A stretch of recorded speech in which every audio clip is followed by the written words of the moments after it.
Taylor, there he goes again, 50, 40, down the far sideline, he might do it again, 10, 5, touchdown, I-N-D-Y! The Eastern Conference Championship has been captured by the Indiana Pacers. Alex Pillow wins the 109th Indianapolis 500. This is the Fan Morning Show with KB, JB, and Jeff. Good morning, good morning, good morning. As we are right smack dab in the middle of summer, and we thought we were going to talk about some NFL today, start to preview the AFC South a little bit more, do all those kinds of things, and we will. But all of a sudden, we had some stuff to talk about midday yesterday. Good morning, James Boyd. Kevin Bowen's still out on vacation. Mark Dykton, good morning to you. You and I were both over at the Kevin Pritchard press conference at the Pacers practice facility yesterday, and he just kind of laid out how this offseason has gone so far, and specifically when you were asking him about Miles Turner, he said what? About how he found out Miles Turner was leaving for the Bucs? Through social media, through a tweet from Shams Charania on July 1st, and so that was when he knew that negotiations had ended. Now we can dive into who was right, who was wrong, and all these types of things, but that was certainly very revealing. And I thought my other big takeaway from his meeting with reporters, Jeff, was that he also said if he had a chance to do it all over again, he would not have had Tyrese play in Game 7. Obviously, we know in Game 7, Tyrese tore his right Achilles, and now he's going to be out. According to Kevin Pritchard, he confirmed it for the entire 2025-2026 season. So a lot to unpack from Kevin Pritchard. He met with us for about 30 minutes, but I thought he was more candid than he had to be, quite honestly, and more candid than most GMs are in those types of settings. So I enjoyed catching up with him. Actually, I hadn't seen him in person in a long time, so it was good to get some FaceTime with the president of the team. Yeah, pretty relaxed about the whole thing, too, and just talked about a number of things, including Tyrese Halliburton. Of course, the thing that made all the national headlines is he confirmed that no way is Tyrese Halliburton playing at all next season. Right, and I took that as not that he couldn't recover in time, in theory, for a potential basketball game or basketball activities. And we had Will Carroll on, I believe, last week, the injury expert, and he was saying the recovery timeline for Achilles injuries isn't as long as it used to be, so he could be back within a calendar year. However, to Kevin's point, I think the bigger picture is why would you rush it? Why would you put so much pressure on this guy? I think the one time you risk a potential tear of an Achilles was the one time that Tyrese did it, which is Game 7, NBA Finals, do or die, it's all or nothing. And I think the reaction after that is what we've seen kind of be validated. Like, hey, he has no regrets. We don't necessarily regret it as a fan base or as media members. We respect it because that's your dream right in front of you. Whereas next year, it's like, look, man, we already pushed it one time. Let's just get you fully healthy again. And just knowing the track record of guys who, and then women as well, who have given themselves more time to get better. Usually, if you give yourself that extra year and a half, you're usually able to come back and be a full go and possibly have no issues going forward. He also said that they had consulted with doctors who were considered to be the absolute best in the Achilles field, and were told that the chance for him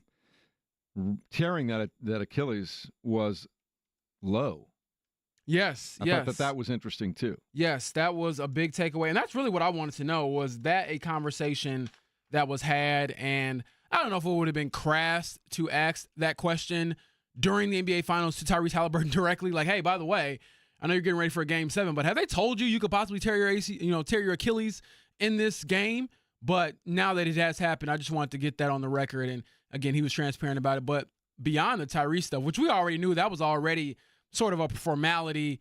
The bigger takeaway and the biggest things to sort of parse through to me were the Miles Turner comments, the negotiations that they had, Kevin Pritchard believing they were negotiating in good faith. And he said they never got acrimonious or anything like that. But to his point, when Miles Turner is an unrestricted free agent and you let it get to that point as a team, the player has full control over their future and where they want to go. So there was no sign-in trade. There was, no opportunity to sort of, go back and forth to a extended period, because once Miles got the offer that he wanted, he clearly took it and didn't look back. Yeah, and then that's how it goes sometimes. And he was very matter-of-fact about it, and he was conciliatory with Miles, saying how much he liked him and hoped that they're friends for a long, long time, and hopes to talk to him again one day. But they have moved on. Everybody has moved on, and I still haven't seen an official signing of Miles Turner yet in Milwaukee. Have you? Yes, they announced it yesterday? actually. I did not see that. Yeah, they put it out just before Kevin Pritchard spoke to us. Oh, I didn't see that. And so, I mean, I don't necessarily blame you. I don't know how many teams you're following the Bucks on Twitter or on Instagram and things like that. I wasn't following the Bucks. I was just looking at the main pages like CBS Sports, ESPN, and Athletic, and I never saw him mention it. Yeah, they announced it. He didn't speak to the media himself. I actually looked through their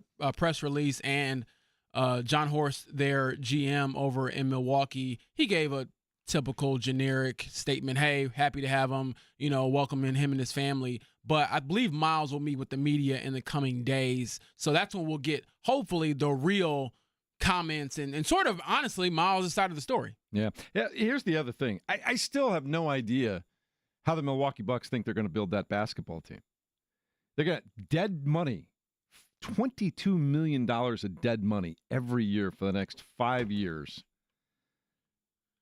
How do you build a team that's going to not only contend with the top 3 or 4 teams in the Eastern Conference, but I don't know if you've been paying attention, the West is getting loaded up again, James. Yeah, I think a lot of it has to do with, one, you're building around Giannis, so that you always feel good about that.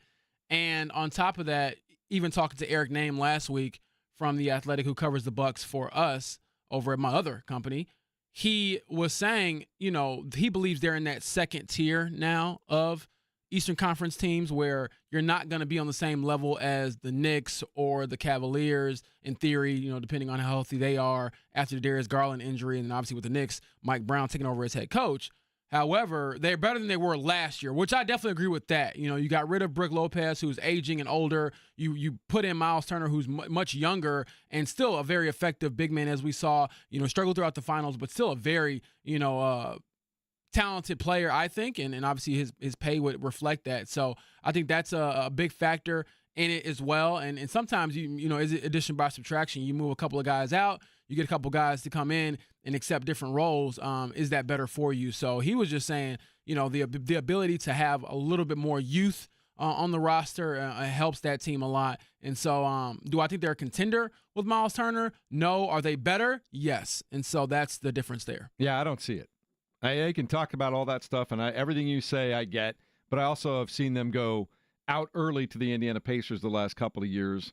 They're not as good as the Knicks. They're not as good as the Cleveland Cavaliers are going to be coming back this coming year. I think Orlando is going to rise through the rankings a little bit. I think they've done some nice things during this offseason. I don't think the Pacers are going to fall nearly as far as people think they are. I don't think they're going to be like slugging it out to try to be the 8th team. 7th and 18th, I still think they're a top 5 team. Good riddance, and I can't not to Miles, but to the Bucks in general. I just don't see them bouncing back with this iteration of building around Giannis Antetokounmpo. Well, one of the things that hurt the Bucks' chances of trying to really go after a championship with the Damian Lillard and Giannis Antetokounmpo rendition was the fact that both were hurt throughout their tenure together. So they, never really played together throughout the playoffs when it matters the most. And I think Eric Name kind of laid that out for us last week. So, that's in the past now. They're moving on. And one of the other things we can get into was the fact that Kevin Pritchard said, hey, we had teams we were monitoring that could, in theory, have enough cap space for Miles Turner or create more cap space. But obviously, no one, at least no one outside of Milwaukee, foresaw that they were going to have the biggest waive and stretch provision in NBA history. Or for those listening, I'll explain it real quick. The waive and stretch provision is basically they waived Damian Lillard. They said, hey, we'll cut you. We'll give you all your money, though. So they stretched the remaining guaranteed salary of his money, which is, I believe, about $112 million over the next 5 seasons, which is unheard of. I mean, that is by far the biggest, largest, most lucrative, whatever word you want to use, waive and stretch provision in NBA history. And so when you do that, that is a very desperate or ingenious move, depending on what perspective you use and how it all plays out. Maybe I'm wrong. Maybe I'm wrong in 3 years. I mean, you could be wrong, but I honestly do think every time I think about it, it is truly unprecedented, but it also shows how desperate Milwaukee is to try to keep Giannis happy. Yeah, well, we'll talk all about that this morning, and especially how it pertains to the Indiana Pacers, some of the other things that Kevin Pritchard had to say. We'll get into that a little bit later on also. And people nationally making a big deal about something that Caitlin Clark said yesterday. I didn't hear the context. I wasn't there. I've only seen somebody regurgitate it where she said she'll be with the Indiana Fever for at least a few more years. I think knowing Caitlin, it sounds like she can be a little flippant sometimes. Like, I think that was kind of her way of saying, hey, I'm not going anywhere. But other people are like, why would you even say something like that? Does that go down along the lines of the Nuggets owner, Stan Kroenke, saying, or not Stan Kroenke, but one of the Kroenke boys saying, hey, maybe we have to trade Nikola Jokic someday? Does it go down as that kind of thing where you don't really mean it? You're just speaking in the abstract? Yeah, I don't know because I haven't seen the context of what she said. I haven't seen any video of it. I haven't heard any audio of it. So I guess I will, hold off my thoughts on Caitlin Clark and these alleged comments because I don't know what was said, how it was said, and things like that. And I definitely want to be careful with that because she is obviously a very powerful player, very big-time player, and someone I want to make sure I get things right when I'm talking about her. All right, well, we got a lot to talk about today, including the Indiana Fever. They will be playing a matinee day game tomorrow, even earlier than a matinee. This one starts at noon, 11:45 airtime here at 93.5 and 107.5. The Fan will tell you all about that. I know Mark Dykton's got plenty of stuff up his sleeve today. I'm wearing short sleeves. I got no sleeves. And this doesn't affect how you operate at all. Not at all. I mean, that's how good you are. You can pull things from all over the place behind your ear, back pocket. Easy now. See, you cannot say anything to him without him going immediately Tell me to pull the things Beavis from locations that are undetectable. vernacular. This is what we do. I go this off is your what we vibe, do. Jeff. This is who we are. Yes, that's my vibe. All right. You put it out there, and I lay it down. I'll go to break on that one right there. I think you need to isolate that one, too. We'll continue on this nonsense in the morning. I'm up for the nonsense right here, 93.5 and 107.5 The Fan. Oh, my.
Down on 93.5 and 107.5 The Fan. Happy Tuesday morning. Welcome into the Fan Morning Show. James Boyd, Jeff Pritchard, Kevin Bowen is on vacation this week, but Mark Dykton with the Cubs short sleeve shirts and still pulling things out of your sleeves today. You know it. Got to keep winning till the All-Star break, Cubs. All right. Keep it rolling. Yesterday, right after the show, James and I made our way over to the Pacers practice facility to hear Kevin Pritchard wrap up the 24-25 season, going all the way to the final game, Game 7 of the NBA Finals. We all know what happened there. All of our hearts were breaking. We got an update on Tyrese Halliburton, how he's doing, and what his prognosis looks like for the immediate future. I have no doubt that he will be back better than ever. You know, the surgery went well. It was a little higher. It gets a little bit more blood to that. He will not play next year, though. We would not jeopardize that now. So don't get any hopes up that he will play. But again, we'll have some guys, and hopefully they'll have some opportunities to grow. And when he gets back, that'll be cherry on top of this. Smartest thing he could have said. He now avoids having the question asked every month or so, starting in March, about, hey, you guys are sitting there in the 5th spot. Any chance for the playoff run for Tyrese Halliburton? And the answer is no, no, no, and go back to what I said in July. Exactly, and I thought he was very wise to do that nice and early, give Ty the entire season off, and don't rush him back. That way, when he does come back, as we've seen with other Achilles injuries in high major athletes, if you give him that full year off, perhaps you'd be better off coming back having had the extended period off versus rushing trying to get back. I always thought it was the way to do it, too, because some fans were like, oh, if he comes back right before the playoffs, we're really rolling. I'm like, I don't want him revving up when it's like the peak of competition. Absolutely. Take Great the whole point. year off to get the whole summer under your belt and then come back in 2026, 2027 when the games are less meaningful. They're not the postseason. They're starting out. Oh, you're playing Memphis on a Wednesday? Okay. You can take it easy. Yep. Kevin Pritchard also said that if he had to do it over again, he would not have made the decision to play Tyrese Halliburton, although Tyrese was banging for it hard. Obviously, he thought, hey, I got through Game 6. I can get through Game 7. They checked with some experts in the field and were told there was a very low-risk probability that a tear would happen. Yeah, and then it did. And so Kevin Pritchard was saying, obviously, in hindsight, even though Tyrese told him, as he told us through social media in his long post after the season, I would do it over and over. But Kevin was like, and I'm paraphrasing here, but he was like, if you're asking me that same question, I would say no, because I don't want him to obviously get hurt and have to miss a full season. And he did say he expects Tyrese to make a full recovery and still be a very great player afterward. But you could tell he was feeling for him just because, you know there's a risk there, but you don't want to necessarily see it happen, even though we know it was all a possibility. So tough break there literally for Tyrese Halliburton, but he's literally in the best hands in the world when it comes to Achilles tear recovery. So you just got to take some time and get right. Yeah, and the other thing that I took away from that conversation was the fact that on the heels of signing Jay Huff as a center to the team, that they're probably going to do it by committee. They may look to get Isaiah Jackson back a little bit. James Wiseman is a guy that they just re-signed. So it looks like they'll attack the 5 spot with a bunch of different folks right now. Yeah, it was a very newsworthy press conference outside of the Miles stuff and the Tyrese stuff. Yeah, the James Wiseman stuff. Yeah, he just told us flat out because I believe the question was that I threw to him was, how do you replace Miles Turner? He looked at me like I was crazy, and he said, you don't replace Miles Turner. But I'm like, okay, in theory, in sports, you can use whatever synonym you want, but you do have to replace the guy. You got to put somebody on the floor. Yeah, exactly. So that's when he told us they're going to bring back James Wiseman, who, by the way, also tore his, I believe, left Achilles back in October. I want to say it was the season opener, and he's doing well. Former number 2 pick, I believe, in 2020.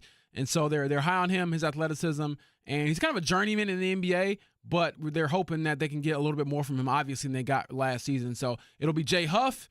It'll be Tony Bradley, who they picked up the team option for. It'll be, he hinted at re-signing Isaiah Jackson, who they extended a qualifying offer to. He's a restricted free agent, but barring some team coming in, Jeff, and giving him a lot of money, he should be able to come back and join the team. So it'll be, like you said, by committee. All right. The other things in the NBA yesterday, another huge contract. I mean, think about this. I think we're getting numb to it, but we're talking about $250 million here, or just near it. Paolo Banchero, signed by the Orlando Magic to his same team for $239 million. The big boys are making $250 million on their contracts now. Yeah. Your league MVP, Shea Gilgeous-Alexander, was north of 280, and the last year of his contract could be north of 80 million. Yeah, anybody who is covering the Magic should have had that story pre-written. I believe we had it pre-written in our site for The Athletic because we knew Paolo was going to get a big payday. He's well-deserved. He's earned that money. But like you said, Jeff, the numbers just keep getting crazier and crazier because, honestly, now you see, as we've seen with Miles Turner, role players get $100 million now. Mm-hmm. So I should have worked on the jumper. I'm telling you. And not only that, they've added talent around him, too. Former Indiana guy, Desmond Bain, with Indiana ties. Yes, he was, quite a player. I believe he played at Seton Catholic in Richmond and dominated at that level. And clearly, you see the talent didn't stop there. He's now on a big contract as well in the NBA. Do you think that contract from Banchero, now Martin Brundle from F1 knows who he is? He doesn't think he's Patrick Mahomes like he did last time? That was pretty funny. I don't know if he's on the level of Patrick Mahomes, though. Patrick, come here, Patrick. Oh, it's not Patrick. He should have just played along with it. Also in the NBA, Mike Brown officially introduced as the head coach of the New York Knickerbockers. How do you feel about Mike Brown? Like, he's had success. He's a solid NBA coach. He knows what he's doing. But, just the laundry list of guys named before they even got around to talking to you. How do you feel about that, knowing you were like the 15th choice for the New York Knicks? Yeah, it's maybe not, ideal, but hey, what can you say? Well, according to the Knicks, they're getting the banner already stitched up and ready to hang for next year. They're going to get the championship. I'm not gonna lie, I do love Knicks fans because they're just nuts. Like I don't necessarily love them because they can be over the top, but I do enjoy to see when they have success or failure because they just lose their minds. Yeah. It doesn't matter what it is. It's wild swings of emotion in either direction.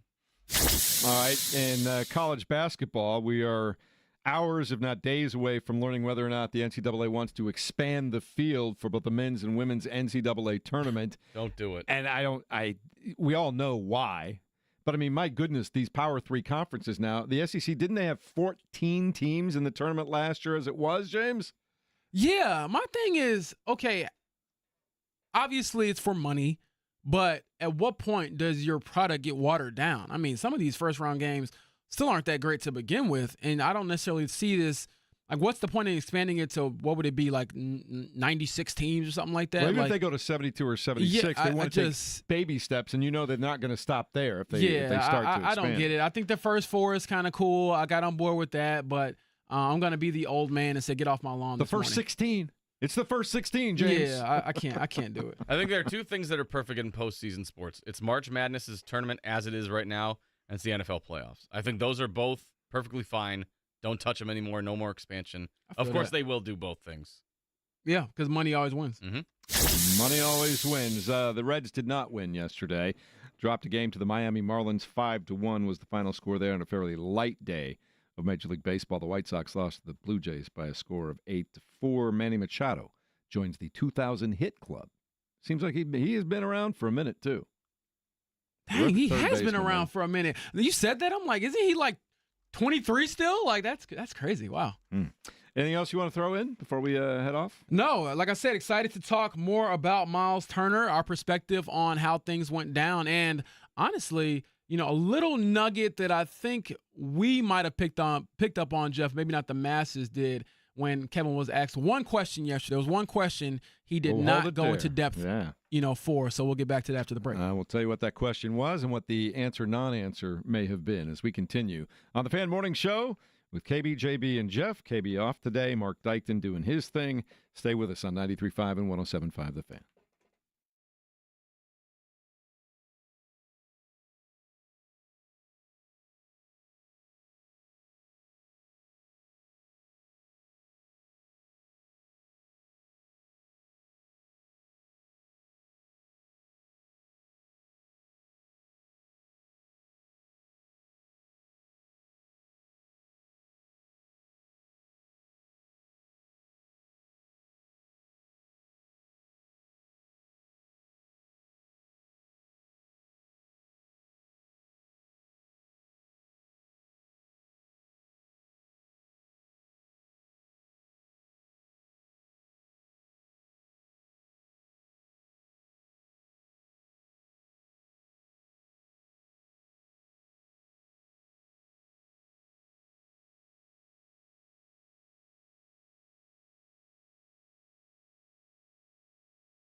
You're listening to the Fan Morning Show on Sports Radio 93.5 and 107.5 The Fan.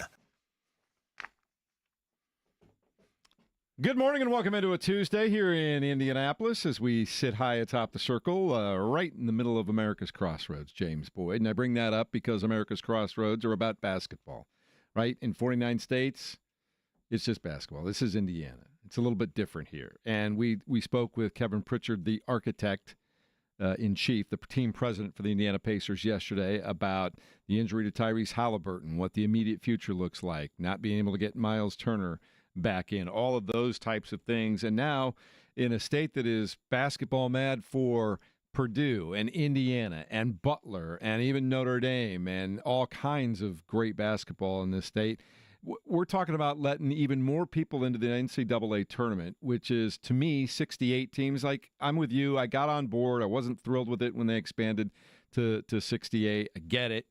It was one more day, 1 or 2 more days, whatever. You can have that. But we're getting to the point where why bother with the regular season? Like, why am I, as a season ticket holder someplace, interested or buying season tickets or even picking up an individual game ticket on a Tuesday night if Butler is going to play DePaul and it doesn't matter anyway? What's the point? You just have to because you just love to watch that game. You have to be there on a Tuesday night just to be in that building in that game. I'm just saying they're starting, to me, to devalue the regular season at a certain point. Yeah, I had to go find where this conversation had kind of picked up, and it looks like ESPN had a report yesterday that they're close to expanding to 76 teams. 72 or 76 they're trying to decide. The tournament would expand to no more than 76 teams, according to sources from ESPN. I mean, this has to be for money, but honestly, whatever. I guess my mind this morning is on Miles Turner and everything that Kevin Pritchard said yesterday, and the difference is there. We're going to get right back to that, but my only point on that before we move on was I think Purdue is going to be a monster this year. I really do. I think I just think they are a team to be reckoned with this year, just as they were last year, and I think they might even be a little bit better if you can believe that. But my point being, I just like basketball the way it is. Maybe I'm just getting old school now. 76 just seems too many to me. I don't know. I went down a college basketball rabbit hole for about an hour and a half last night, so that's why it's kind of on my mind. I'm looking forward to seeing what's going to happen here in the state, and I just feel we're getting to the point where we devalue the regular season so much. You're going to have to go just for the sake of loving the game in the middle of December or January to go see a team that is not a great basketball team sometimes. Jeff is going to be at the NCAA offices. Stop expanding! No, Get off my lawn. They are literally, the headquarters are right around the corner. I know, you could go. They're do a show remote from there. Nah, there's protest. I got nothing to say to them right now. I got nothing to say to them. Two right birds. You got in a the lot air. to say. We're talking about it on morning radio. To them. I'm just having the conversation with you guys. No, and I just bring that up because basketball is a little bit different here. It's special, and we talk about all levels of it. And we've been talking about Kevin Pritchard and his little press conference yesterday at the Pacers practice facility. And you said that there was one question that really fascinated you, correct? One. Now, a lot of them were fascinating, but the one that was, okay, it raised my eyebrows a little bit, more than the others, was when Tony East, who covers the Pacers for Forbes and Locked On Pacers, shout out to my guy, he was able to ask Kevin Pritchard, hey, have you spoken to Tyrese Halliburton about Miles' departure? And Kevin Pritchard, who, similar to Chris Ballard, can give you some of the filibuster answers and kind of get long-winded and kind of have these winding roads to responses, gave a very short response on that answer. And it was something to the effect of, I spoke to him, I'll keep the conversation private. But I think that's fair. I don't think it's wise to start talking about what you're texting back and forth to your players. That is fair, but had they brought Miles back, I think the response would have been totally different. It's Tyrese is excited. He's got his boy back in town. I think my interpretation, this is just me speculating, this is not reporting at all. My interpretation of that was perhaps Tyrese Halliburton was not pleased. And we will not, discuss that. And I would love to get Tyrese's opinion on this. I actually saw him yesterday in the facility on his scooter. Now, the next time he'll speak up. You got up. one of those little jazzy chairs? What is a jazzy chair? Just like that little red thing you see people rolling around in Costco in. Is where you got the leg up or whatever? Yes. Yeah, Okay. that's what One I of was those talking things? about. I don't know what a jazzy chair is. I have to Google this. Yeah, I need to look up a jazzy chair. But yes, he has some sort of no, it's not a jazzy chair. I'll just Google this. I just looked that up. That's No. like what Terry in the 4th of July video Yeah, was like rolling this is what I would Back see it at up, this. Terry. Yeah, I would see this at the That's what assisted that looks living like. home. I was going for the little chuckle there. That's why I thought you'd recognize it. Yeah, Well, that no. thing ain't cheap either. Good Lord. Jeez, these are expensive. But no, he could afford a jazzy chair. He was not in a jazzy chair yesterday. But I took that as Tyrese perhaps maybe not being the happiest about the departure of Miles Turner, mainly because of their union and what they were able to do together.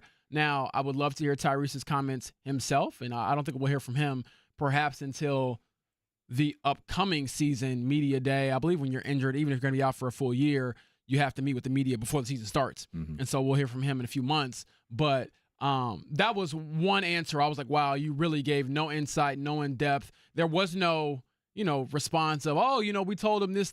We're going to, have confidence, that blah, blah, blah. It was none of that. Now, he did say, he loves that his team's being counted out because of the, Miles departure, because of the Tyrese Halliburton injury. And he warned us to not count the Pacers out because of the rest of their group, the rest of their crew. So we'll see what other things, kind of spawn from this. He did, he didn't get into too many other team decision making when it comes to like extensions for Benedict Mathern or Aaron Nesmith. But I thought that was one interesting little tidbit. I was like, okay. Like, I wonder how Tyrese really does feel about this. Yeah. The one thing I might have asked, and obviously I let the guys who cover the team each and every day have their shot at taking the questions before I was jumping in. But he kind of answered it in one answer in a roundabout way. But I still think a big key to how successful the Pacers could be next year is the continued growth. And he talked about continued growth with a number of players. But Benedict Mathern, to me, like I still go back to the game he scored 27 in the NBA Finals. Like, that's in him. How can you get more of that consistently? Because that's in him. He's as physically talented as 95% of the players in the NBA. How do you get him to get to that next basketball level to where he is a force day in and day out? That will be certainly an opportunity for him to show or to grow this upcoming season. Am I overvaluing what I've seen from him so far? Do I think that do you think that there's that much potential for him? Potential's a interesting word. Yes. Because I see it occasionally. Potential is like a backhanded compliment. Like, I have the potential. When you're young, though, I don't think it is. If you're going on 28, 29, that's 30, true. That's a fair assessment. Like, if you told me that Jay Huff has a ton of potential, I'll probably say no, he doesn't, because he's 27. Because I do believe there are a lot of really talented athletes that come into the NBA or the NFL or even Major League Baseball that just are still learning the game and how to play it. Yeah, I think that's a fair assessment of him. My counter to that would be, how quickly do you need to see more of that potential? And is this the year to see it? Because the Pacers, they're in a unique spot, especially when they get Tyrese Halliburton back healthy, where they're not a developmental team necessarily. Mm-hmm. And I believe it might have been Houston's GM said that. They traded away Cam Whitmore, who's a young player, has a lot of upside. He was saying we traded him away because we got Kevin Durant now. I'm paraphrasing, but we got Kevin Durant now. We're trying to win right now today. We don't have time to wait for guys to figure it out or get better. And I think this is the figure it out year for Benedict Mathern. Not to say he's not a good player. I think he's a very good player. And honestly, probably a starter in this league on a number of teams outside of Indiana and potentially here in Indiana as well if he takes another step forward. But, can you solidify yourself a bit more? And I think the easiest path, we've talked about this, when it comes to them, in my opinion, returning to being a championship caliber squad, because they're not right now, obviously, with Miles gone and your center position kind of in flux and Tyrese being hurt. But a year from now, 2 years from now, when Tyrese is healthy again, the easiest way, in theory, for you to be a championship contending team is for one of your lottery picks to take a leap and become a star. And I think Benedict Mathern certainly has star potential. Was his sixth pick in his He draft? was the number 6 pick. He was their highest drafted pick in like 30 years or something crazy like that. Or first single-digit pick in like 30-plus years. And same with Jarris Walker as well. We did not get an update on him. I know Jake asked me that yesterday on his show, Aquarian Company, and I had to tell him, look, I would love to have gotten a Jarris Walker update. And honestly, I could have talked to Kevin Pritchard for an hour along with the other reporters. But you try to, stack the importance of certain questions, and Jarris Walker didn't come up. But assuming he's fully healthy coming into next season after the ankle, it's another player you want to see a lot of growth from. And honestly, if you tell me after next season that Benedict Mathurin and Jarris Walker both took a big leap, hey, I'm back on board with the direction of the team, what they're doing. Yeah. And here's the other thing. Obviously, Jarris Walker not nearly as injured as a Tyrese Halliburton. I mean, that looked nasty, that ankle. Yeah, obviously, but, you know, people come back from ankle injuries all the time unless it's just nasty. I don't think we've heard anything to that effect, right? So I'm looking forward to that. But as we start the season next year, when they tip it off in the regular season, and when I said this to myself, it kind of hit me in the face, too. The reality is the team that you just took to the NBA Finals, Game 7 of the NBA Finals, 40% of your starting five is gone. Yeah. That's the reality of it. And that's why I think it's so hard to kind of retool. And honestly, a lot of the questions we were asking Kevin Pritchard yesterday, we won't get answers for very soon because you don't know. Like, your plan from this upcoming season is different than your plan 2 years from now. And you can't come out and say, well, you know, next season is kind of a gap year. You can't say that, but that's the reality of it. So I'm curious to see how it all kind of unfolds. And I do want to, you know, kind of dive more into this. So we were talking to Kevin yesterday, and he was telling us about the Miles negotiations. Bob Kravitz, who I love because Bob will just ask the most blunt questions. He's like, just to be clear, did you get a chance to match the offer that he got from the Bucks? And Kevin Pritchard, and Mark has the audio here. Here's what Kevin had to say in response to that. And I want to just react to that with the listeners and you all here on the show. It was me and Miles' agent. Right. And I just felt like we were working towards a deal. But again, you know, when you're unrestricted, as soon as you hear a number that you feel like is good for you, then he had to, I think he felt like he had to take that. Were you blindsided? Blindsided? We did not see Milwaukee as that team. And, you know, we would have been open on a sign and trade because it's sort of mutually beneficial, but we didn't get to that point, unfortunately. I saw Shams tweet it, and that's how I knew that Miles was taking them. But again, that's not, it's his opportunity, it's his right to say, hey, that's it, and I'm going in a different direction. But it was never acrimonious. It was always pleasant going back and forth. I think that there was a number he was trying to hit, and we were, you know, I think we were in the ballpark, but that's my opinion. It must not have been for him. It's kind of crazy that no agent, Miles, nobody even said, hey, it's been real, but I got to take this offer. That, and also, excuse me, was there ever a opportunity to counter? And that is a very yes or no question. And in that response from Kevin Pritchard, we never got a yes or a no. And so my interpretation of that was that perhaps they didn't get a chance to counter. But then my other interpretation of that is, for Miles' case, after years of being in trade rumors, after years of being the guy on the chopping block, after you paid another center in front of my face with the DeAndre Ayton, you know, signing for what lasted for like an hour to a max deal before Phoenix matched it and brought him back to the desert, perhaps Miles was feeling like, you know what, I am tired of having to beg you all to match my worth or to see my worth. I'm going to take the first team that tells me they like me. They love me. It's like the girl you're trying to date. You know, the girl, the hot girl is always giving you the little hints and stuff. A girl that maybe she isn't, you know, is pretty or whatever, but at least she likes me. Mm-hmm. So I'm going to roll with her. And so I think that might have been a little bit of what we saw. And I am curious to hear from Miles. I know his press conference, I believe, is scheduled for the next couple of days. And so we should hear from him in his own words by the end of the week. But that was my interpretation. So I was curious to know, like, you know, Mark, Jeff, how did you all feel about that response to that question? Because it was very much a yes or no answer, and he did not give one. I started thinking game show terms. Do you not learn the rules from Regis Philbin? You are allowed to say, is that your final answer? This is your offer? Is that your final offer? Is that it? And it doesn't sound like either the agent or Miles ever went back to the Pacers and said, hey, this is the deal we're going to get from another team. You didn't even have to say it was Milwaukee. Say, hey, I've got this offer on the table. Love to finish my career in Indianapolis. Can you guys match this? And that appeared to have never taken place, which is telling, I think. I don't think there's any ill will for Miles Turner to the Pacers, but I do kind of think that he could have also been like, you guys could have taken care of this. You could have extended me before we got to this point. I think there's some of that, too. We could have had this situation done, and I could have been signed, and we wouldn't even be in this situation.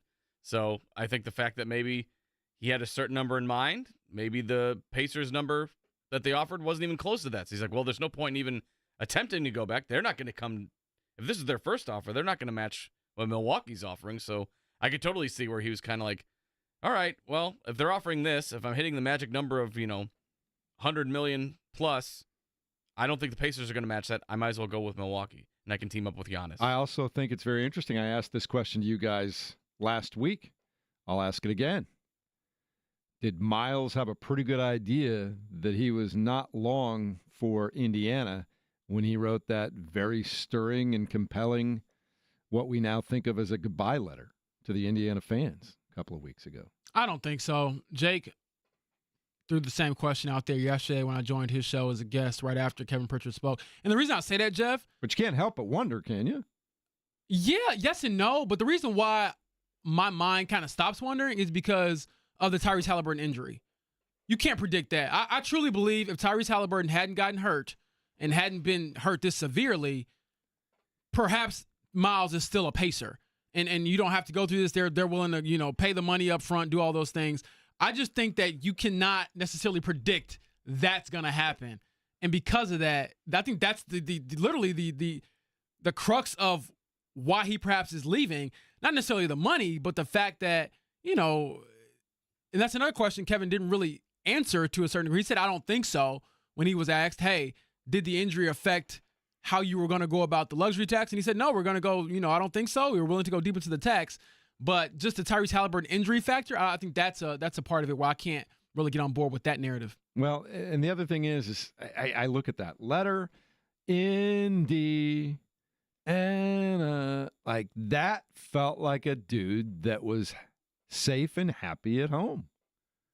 And then a few weeks later, $107 million can change a lot of minds, I suppose. Absolutely. And you know what? I live in Milwaukee, sure. I know we got to get to a break here, but somebody was telling me on the phone last night, can't believe you wanted to move. Why move at this stage of your career to Milwaukee? And I go, you just pay somebody to come pack up all your stuff, and you show up at a new house that you've selected up there, and they unpack it for you and put it away, and you're good to go in 48 hours. Pretty much. But, yeah, and one quick update from my guy Michael Scotto, who covers the NBA for USA Today and Hoops Hype. He got the updated contract on Miles Turner. So it's actually a 4-year, $108.9 million deal, according to his sources. And I trust Michael. What's $1.9 million amongst friends? So, yeah, a little bit more than what was initially reported by ESPN and honestly what I was able to confirm. So a little bit more than perhaps we were able to know. And then also the 4th year is a player option. So Miles Turner has a chance to opt back in or opt out and try to get more money in 3 years. And so just something to keep in mind. Well, Miles Turner is now officially a member of the Milwaukee Bucks, and the Indiana Pacers move forward. They won't have Miles next year. They certainly won't have Tyrese for the upcoming season. And the one thing that Kevin Pritchard also continued to talk about, which is something we'll delve into at length coming up in a minute, is he kind of asked us, did you watch the way we played this past year? The ball moves. We got better and better defensively. That made a big difference down the stretch. I don't expect that is going to change all that much. And I think he believes that right now the best course of action, I don't think he believes that they're going to fully replace those two guys right away. But the best course of action is to continue to play your rotations. Guys keep moving the basketball. Guys keep being unselfish. Guys keep just moving the ball till the best shot presents itself. And you play your tail off on defense. That's the vibe I was getting yesterday. Exactly. I know we'll get back to that. We also have James Blackman Jr. Coming up. I know that name's familiar for around these parts. A high school basketball legend in the state of Indiana, played at IU. He's going to be playing in the TBT, so we'll talk to him here in a bit on 107.5 The Fan. All right, we'll do all of that. James Boyd, Jeff Rickard, Kevin Bowen on vacation. Mark Dykton is thinking of new and different ways to upset the apple cart over there. So what you do. It's why we have you here. It's what I do. Brain never stops working. We'll continue next. 93.5 and 107.5 The Fan.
To the Fan Morning Show on Sports Radio 93.5 and 107.5 The Fan. Good morning. Hope your summer's going well. It is already the 8th of July already. Man, between the NBA Finals going deep and all the free agency stuff and the Indiana Fever, we've just rolled right through the summer so far, and that means we're not that far away from the basketball tournament coming to town at Hinkle Fieldhouse in just, 11 days from now. Looking forward to that, and a couple of the teams that will be featured, all alumni from Butler and Indiana, and one of those players joins us now on the Payless Liquors hotline right now. Oh, he's going to call us back in 5 minutes, all right? James Blackman Jr. is going to be along here, but you take a look at some of the players that are going to be on those rosters. There are some ballers coming to the basketball tournament. Yeah, I think it'll be a lot of fun, honestly, because it's a chance to see players that often you attach some of your childhood to or some of your best memories to, best college years, whatever the case may be.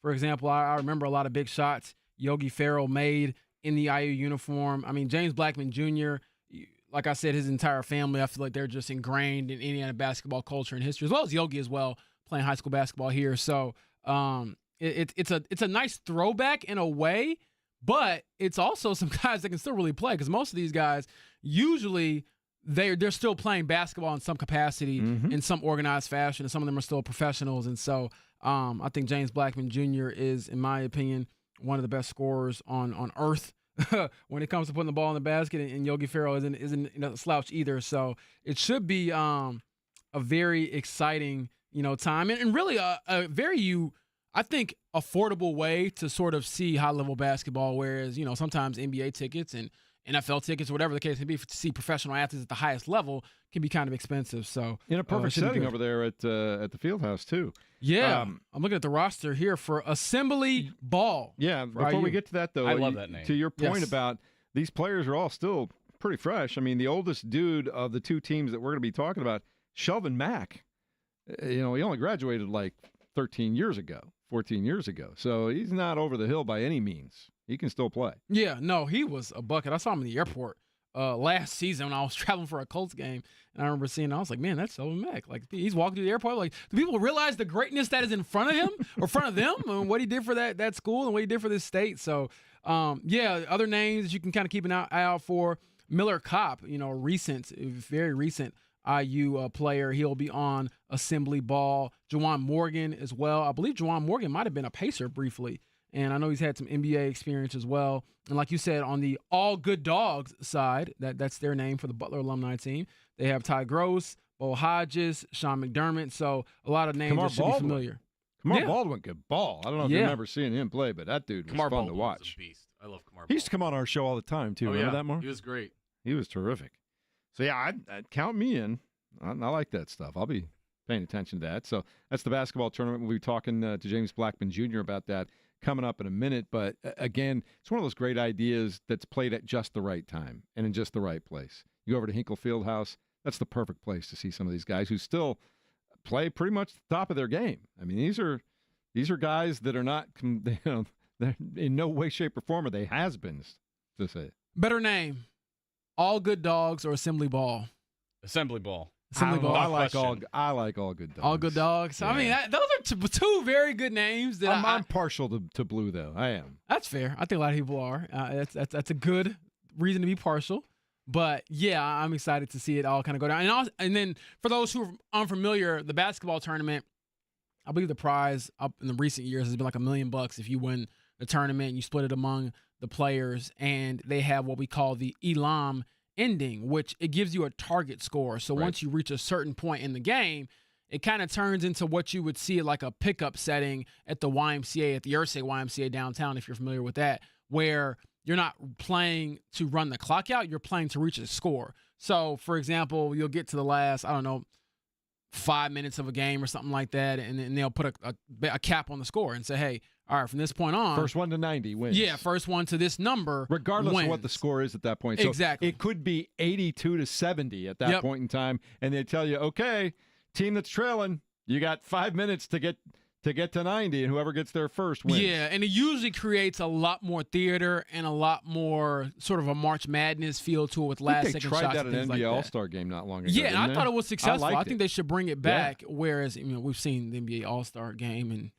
I feel like every rendition of it has been bad. But that was not a bad one. That was actually pretty good. Because once they got to that point and they said, okay, here's the target score, defense got a little bit better. Exactly. Passing got a little bit sharper. Ball movement was a little more fluid. You notice that? Exactly. So looking forward to talking to James Blackman Jr., who, by the way, like I said, could really, really fill it up. So I'm excited to talk to him and get his thoughts on his, I believe, TBT debut. So that is somebody who hasn't done this just yet.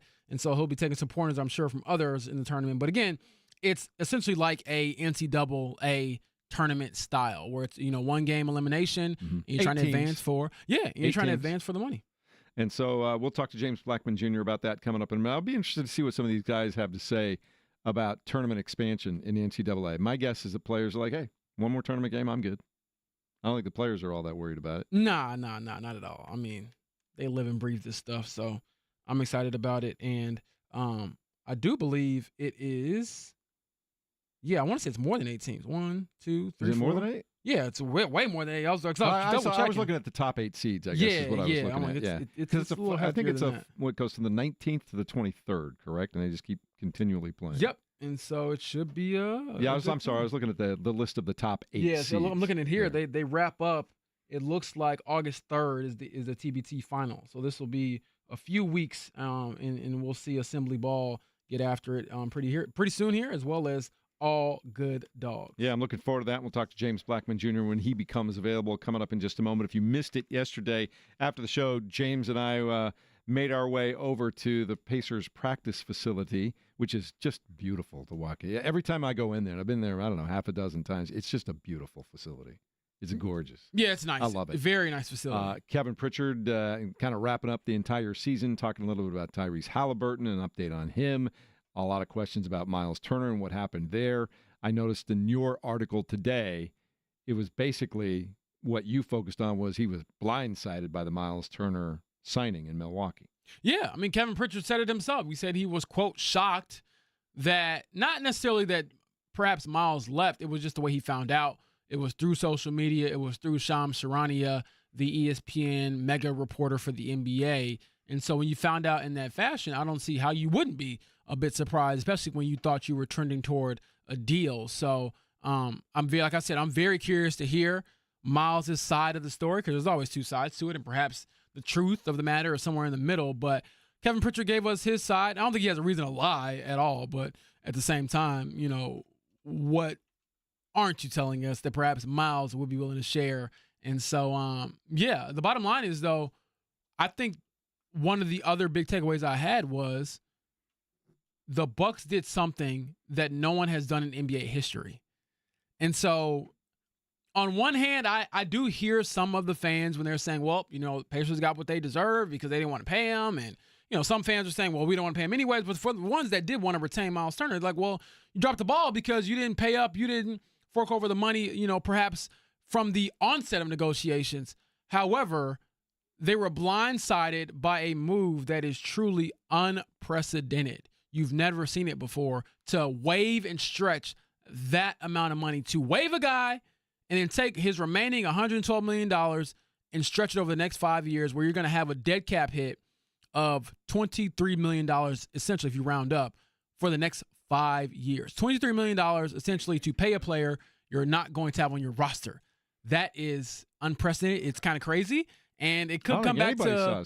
We didn't see it coming. Yeah. I don't think anybody saw it coming. I don't think Milwaukee Bucks fans saw it coming. No, and I guess to put a button on it real quick, one thing that I would like to just say, a lot of fans have said, oh, why would you pay that amount of money essentially for Miles Turner? You're paying him $27 million per year, another $23 million in dead cap for Damian Lillard. You didn't pay that necessarily for Miles. You paid that money and did all these weird things with your cap to try to keep Giannis happy. Yes. And honestly, if that is the ultimate win for you, if you do keep Giannis happy, if he stays, if he re-signs another, extension and stays there long-term, doesn't leave Milwaukee, then no matter what happened, you made the right decision. But it's still TBD because we don't know if Giannis would like to stay here. We have to kind of see, how it goes. All right, we'll get back to that a little bit later on. But right now we have James Blackman Jr., former Indiana University player and Marion player as well, joining us here on the Payless Liquors hotline, getting ready for the basketball tournament coming to Hinkle Fieldhouse in about 11 days from now. Good morning, James. How are we doing today? Good morning. I'm doing great, actually. It sounds like great. it. Thank you. Man, the basketball tournament, it just sounds from a player's perspective, it just sounds like a lot of fun. Now, there's a great prize at the end if everything goes well, but just the chance to go out and play high-level competition for 4 days in a row, if you're a baller, that just sounds like a blast, is it not? Man, yeah, the main thing for me right now is just being around the atmosphere, Indiana fans, and, some friends that I got a chance to play with. So that's what I'm looking forward to. And, yeah, for sure, there's a lot of high-level players that are playing in this tournament now. So that's another thing that made me want to sign up for it. So, James, are you still playing, professionally, or are you playing in, closed runs? What's your level of play these days? Yeah, so basically what's been going on with me, I had a tough injury when I was playing in Turkey, which was an ACL. But then they had to do what they call a microfracture, which put me out for, a long time where I couldn't even put weight. So the next year after that, I was still signed on the team, but I didn't play. I was inactive. And then, this year I've been fortunate to, sign another deal.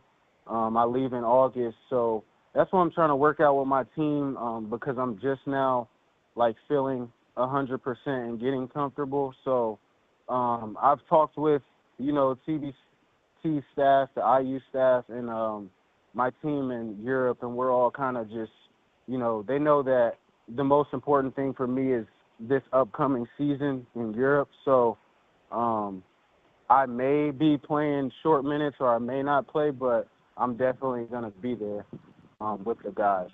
So who got you to come on the roster? I know there had to be a little bit of recruitment there. Was it Yogi Ferrell or somebody else saying, hey, we need you to come on back? The crazy thing is, it happened, I was in the gym in Miami, and I was with Trendon Watford, who was Christian Watford's brother. And, he was just telling me, man, they need you. My brother keeps asking me. So he got me on the phone back with C. Watt, and then we talked about it. I told him my situation with my injury, and he basically told me they would love to have me regardless, and they know my situation and where I want to be, and at the end of the season I want to have a healthy year. So that was pretty much the conversation. Pretty cool though to be able to reunite with a couple of your old teammates though, right? I mean, you and Juwan Morgan, and I know Troy Williams and Yogi all played together. That's kind of fun, isn't it? Yeah, it'll be a lot of fun. I've been keeping up with their careers, especially Yogi, because he's, kind of in the Euro Cup, which is where I play too. So it's been easy to keep up and see how guys are doing, and then just getting a chance to reunite in Indiana is a great feeling. So I do have to ask, because I'm a Indiana high school basketball nerd. We know about you and your family and the scoring prowess there. Better scorer, you or your dad? I think I got to give it to my pops, because he kind of molded all of us into being scorers. So if you ask him, he'll probably say me, but I'm going to go him because he just had the full package. What's the experience of playing overseas in a country like Turkey like? Give us an idea of what it's like for an athlete there. Man, I'm actually ready to get back out there, ready to get playing high level. Just, from my situations and what I've experienced has been great. Just great organizations I've been with. And then just being able to see different countries and how much they care about basketball was eye-opening to me. And just the level of play in the high leagues out there. always growing up, I wanted to be in the NBA. I still do. But once I got there, I started to realize that, basketball is high level in a lot of other places. And I just appreciated the moments. So, James, looking at the bracket here in the TBT, if you all are able to win your first-round matchup, as well as All Good Dogs, the Butler alumni team, they win their first-round matchup, you'll get a date together, I believe, at Hinkle Fieldhouse. And so how well do you know the guys on the other side when it comes to the Butler alum? And I would imagine you probably crossed paths with them when you were a kid or you're in college. So what's that sort of friendly rivalry like?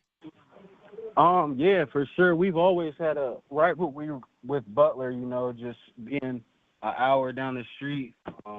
I'm not really sure who's playing on their team. I actually train with a couple guys who went to Butler. I don't think they're playing in it. They're playing overseas right now, but that'll be exciting for fans to see, and also players who know each other on both sides. Well, it sounds like a lot of fun, and you're feeling fully healthy now? Everything feels good? You're good to go? Yeah. So basically, I'm back on the court. I just, started, one-on-ones, 3-on-3s about a month or two ago. So I'm cleared, and I signed to go back to Europe. I leave August 15th. So we'll see what my team is saying closer to the date and how they feel about me stepping out there. And I understand, because I have a full year I have to play in Europe. So we'll see how that goes, and that's where I'm going to take it from. All right. Well, James, we'll let you get out of here. Thanks so much for your time, man. But if you're asking me for my money, I'm going to say you're a better scorer than your dad. The numbers don't lie, man. No, the numbers don't lie. Hey, one more quick question for me before you go too. You're a couple of coaches removed from the when you played at Indiana. Yeah. Any thoughts or anything you've heard or seen or read or talked to other guys about Darian DeVries and the direction the program's headed? I haven't really heard too much about the new coach there. I knew more about Woodson, and I was kind of closer in age to some of the players who played for him. So I'm just excited, just like any other fan, to see, how they're going to come and what they're going to look like this year. And, I'll be there supporting from afar. Sounds good. Hey, thanks for your time this morning. Good luck. Stay healthy, and hopefully we'll see you in a couple weeks here. Yeah, thank you. Hopefully I'll see you too. There he is, James Blackman Jr., former Indiana Hoosier, and started to make a run at the NBA, I think, with the Philadelphia 76ers, if memory serves, and then he's started bouncing around overseas. But he's right about one thing. Every player that I talk to, they'll come back, and they're surprised. They're like, whoa, that's real basketball over there. They're playing a really high level of basketball there. Yeah, anytime you can get paid to play the sport, you got to be very, very good at it. So he is one of still the best in the world when it comes to playing this game. And so we'll get a chance to see him. He did say, it could be limited capacity, may not be a full go when it comes to the assembly ball reunion with the rest of his former teammates and other players that played at IU, but they'll get underway. It looks here on July 19th against Fail Harder is the team they're going to play. And then we have All Good Dogs facing Shield 219 on the other side of the little bracket here. So if both teams win their opening matchup, they will meet on July 21st over at Hinkle Fieldhouse. You can purchase some tickets at thetournament.com. TBTHoops.com/Indianapolis. It says one ticket gets you to both games, and they start at $15. That's not bad. That's a good deal. That sounds like my type of night. I know what James is going to be. Yeah, I was about to say, I'll probably pull up, honestly. I haven't seen the TBT in person, and I'm trying to, check off every box that I can of some variation of Indiana basketball. So I've done college, I've done high school, I've done, obviously, pro. TBT might be up next. I'm going on a scouting trip overseas during that time. You'll have to give me a report.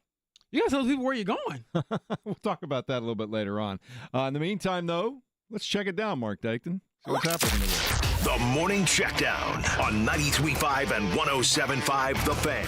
Give you a 2-week vacation from me. You got to be excited about that, JB. I am jumping for joy. First it was Kevin. I was jumping for that as well. So both of you, get out of here. And I'm joking. Kevin Sherrill's going to be sad. I have all this Korean beef and broccoli sitting around. No one's going to be eating it. I went different today. I went to the chicken applewood salad. not a bad choice on that menu at all. All right, let's talk about what's happening in the world of sports. Yesterday, Kevin Pritchard, team president for the Indiana Pacers, gave us an update on Tyrese Halliburton, how negotiations went or didn't go with Miles Turner, and wrapping up the entire season in which the Pacers played all the way to Game 7 in the NBA Finals. Your biggest takeaway from the entire 25-minute conversation was? I found out through Shams. That's what Kevin Pritchard told us. He found out through a tweet from ESPN's top NBA insider. So that was certainly a bit revealing as to how the negotiations basically ended with Miles Turner and what ended his tenure in Indianapolis. He also got ahead of everything all season long by saying definitively Tyrese Halliburton will not play in the upcoming NBA season.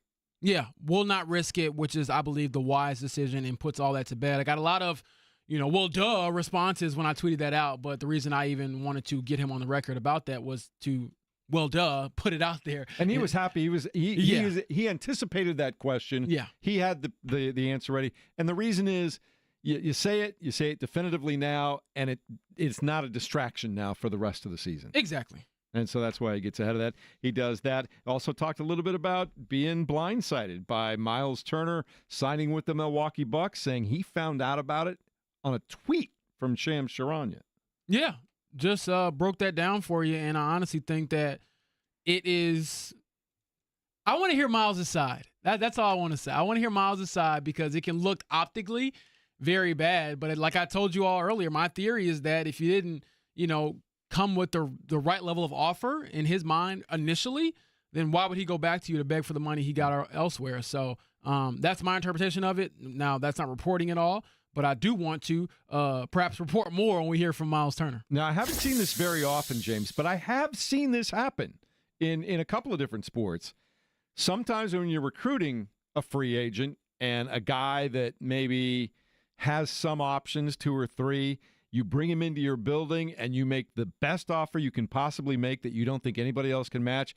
But sometimes you say, Miles, we love you. You're our number one guy. But time is ticking here. I need to know before you leave this facility if you want to be a Milwaukee Buck. Sometimes that happens. Yeah. And again, I would love to get that on the record if that's the case. And I don't know if that did or didn't. I highly doubt. I don't know either. And that's why I'm curious to hear Miles' perspective. And, I would just love to give him all truth serum. It doesn't happen very often, but I have seen that happen in negotiations before. All right. Moving on from that, we can tell you that Paolo Banchero signed a $239 million rookie extension with the Orlando Magic. I think Orlando, they're starting to build something here in the Eastern Conference, man. They're a team to be watching out for right now. Yeah, I would put them probably ahead of the Pacers next year when it comes to early seeding, just because they have most of their stars and key players healthy. They got Franz coming back. Yeah, so and then they got Desmond Bane. Yeah, coming over. They're going to be a very good team and one that should, I believe, take a step forward next year in what is shaping up to be what people are calling essentially a wide open Eastern Conference. It certainly is at this point in time. Speaking of the Eastern Conference, the New York Knicks finally have a head coach. It's been rumored for a few days now, but it's been done. It's signed, sealed, delivered. Mike Brown is the new head coach, a 2-time NBA champion who's been around, certainly a competent coach that knows what he's doing. But my goodness, the search for their coach, it was public and messy, and it feels like, well, I guess we'll go with Mike Brown. Now, nothing against Mike Brown, but from an observational perspective, it feels like the Knicks didn't get their first 5, 6, 7, 8 choices. Isn't that like a pressure situation you want no part of if you're Mike Brown? Because obviously you were the top choice for the Knicks front office. The fans probably don't like that Tibbs was booted after you just made it as deep as you did in the playoffs. So now you're coming in with pressure from the fan base and the front office to, exceed expectations right away. And you get to deal with the back pages of the New York papers all day long, passed too. on that job. But then that's when I would come to you, Mark, and say, well, what if I paid you $50 million? You take it, but I would just be like, I would want some assurances from the front office. No, your assurance. I'm not getting booted in a year. No, Why am I doing this? Your assurance is a guaranteed is, contract. When they get booted, they're not getting the unemployment line. They're getting all their money.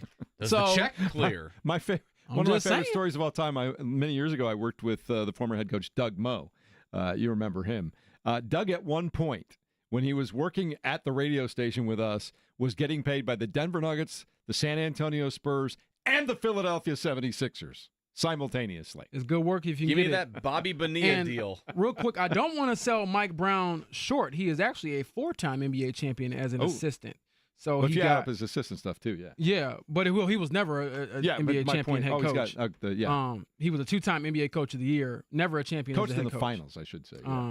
So he's got 4 rings as an assistant, and I mean the next step in New York that they're looking for is to get to the finals, and so we'll see if he's able to do it.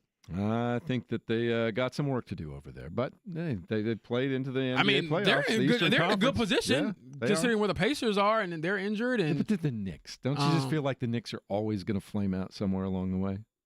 Yeah, but I'm thinking if this is ever the year to figure it out, it is certainly the year coming up. I mean, the last time they didn't flame out, it was Walt Frazier and Clyde Frazier and Earl Monroe and Willis Reed, Dave DeBusschere.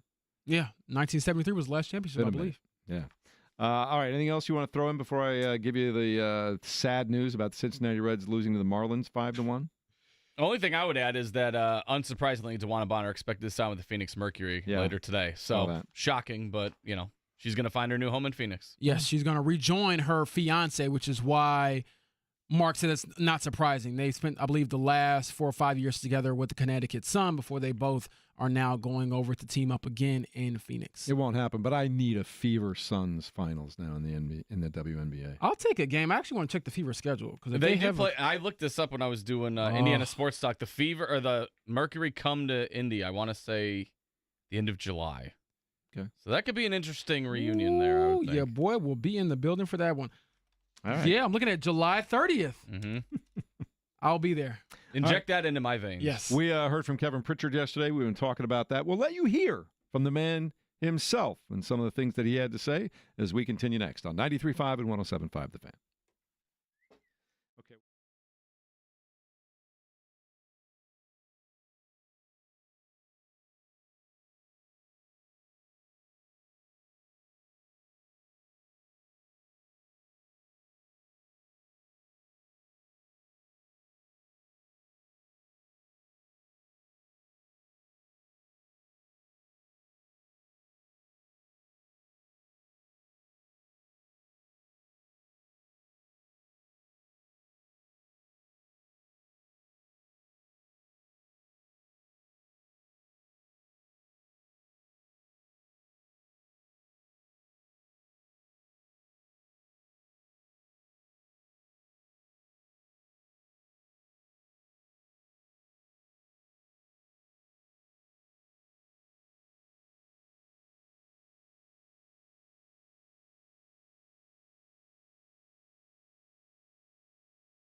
You're listening to the Fan Morning Show on Sports Radio 93.5 and 107.5 The Fan.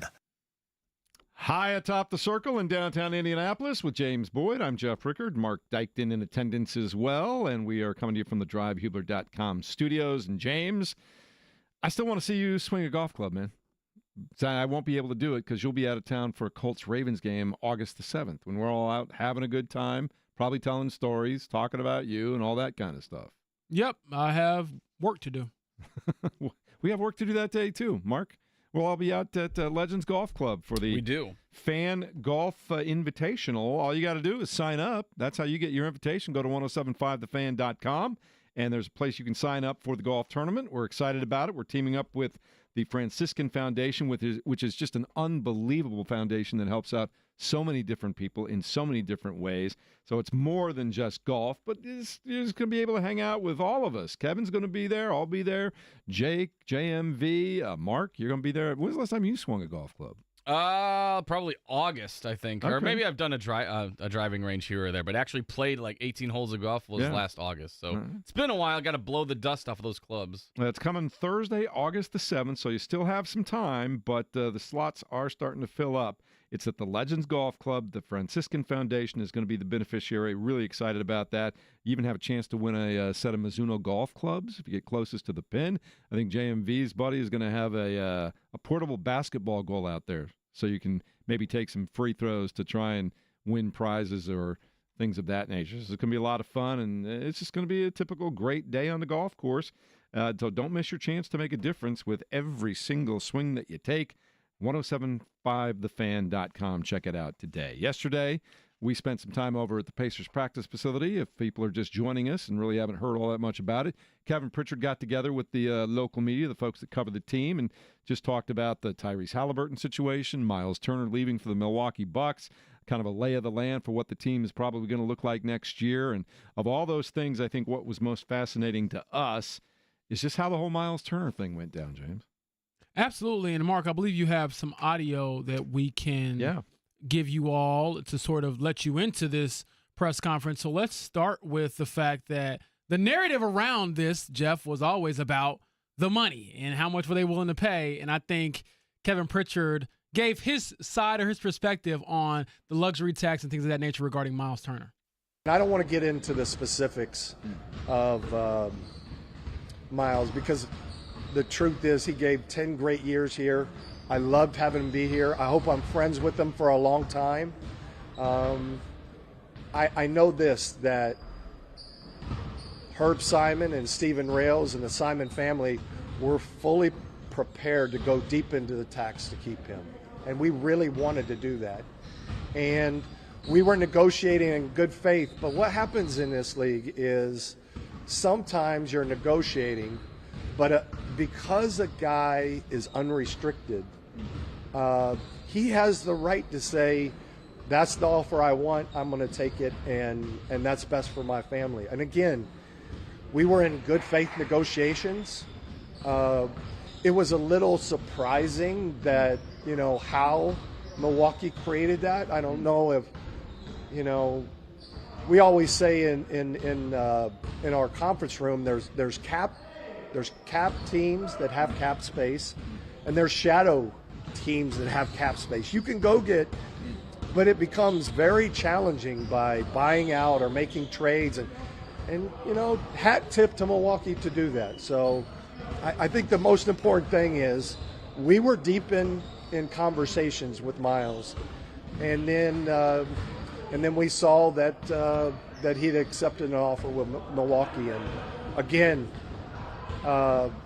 that's part of this business that is challenging. I can tell you this also, that there are two kind of things that I believe that is kind of fundamental to the league right now, and that is change is inevitable and expect the unexpected. And I can't tell you that, we were fully expected for that.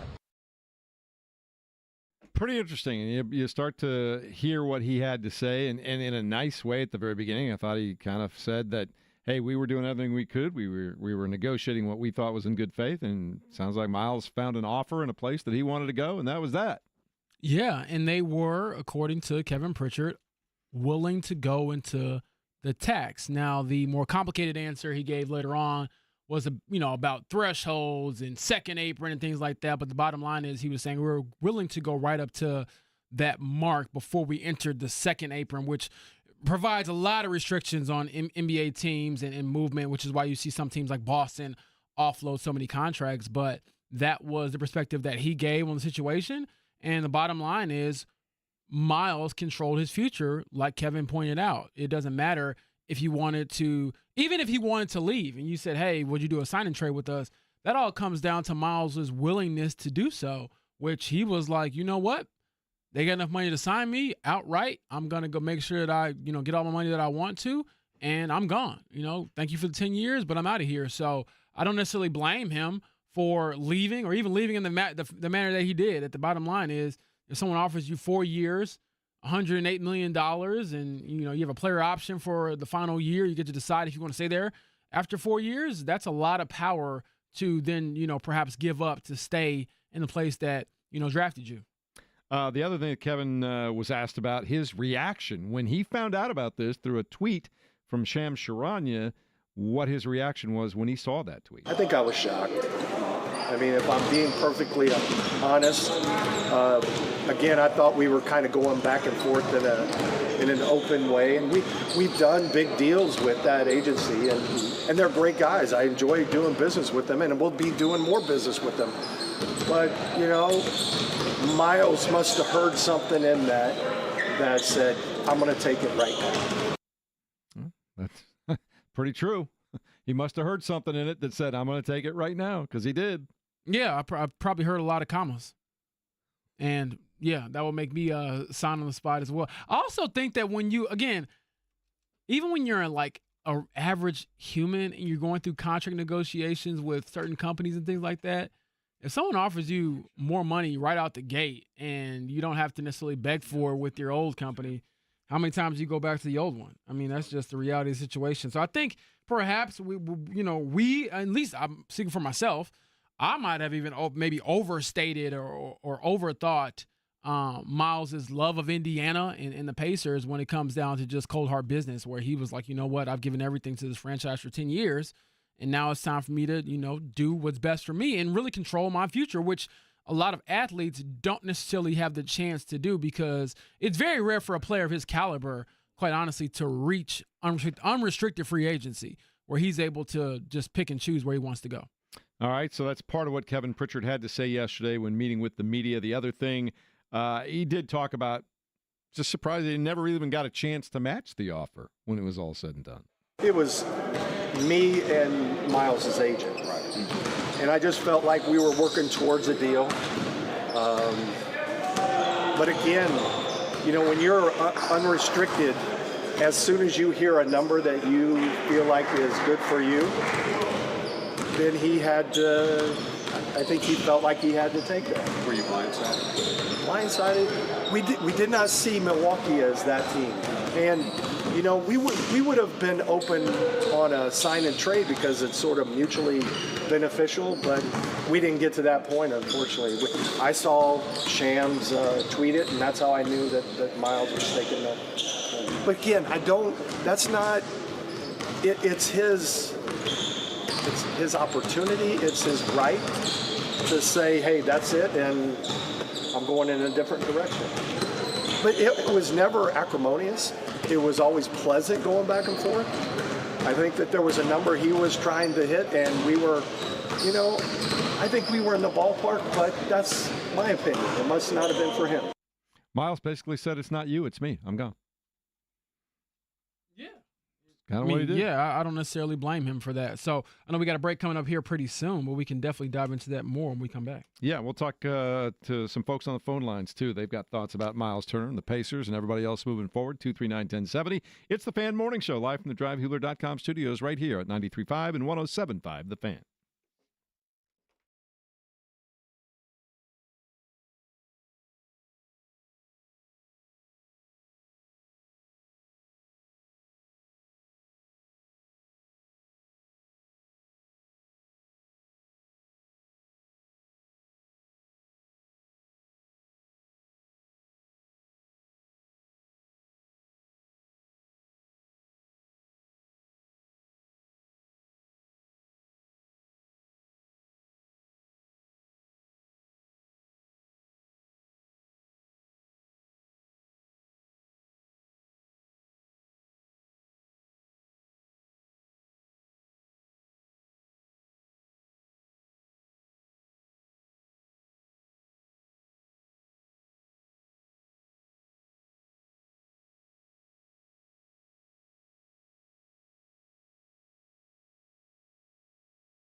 You're listening to the Fan Morning Show on Sports Radio 93.5 and 107.5 The Fan.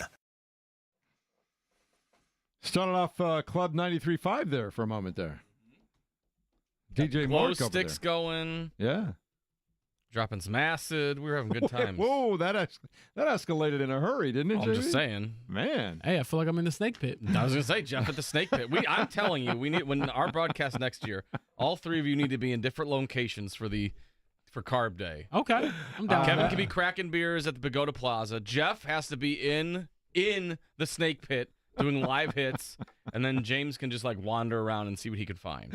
I'm cool with that. Can I do it from the 2-seater? Sure. Will that'd be great. our headsets radio. and everything, hold up at those speeds?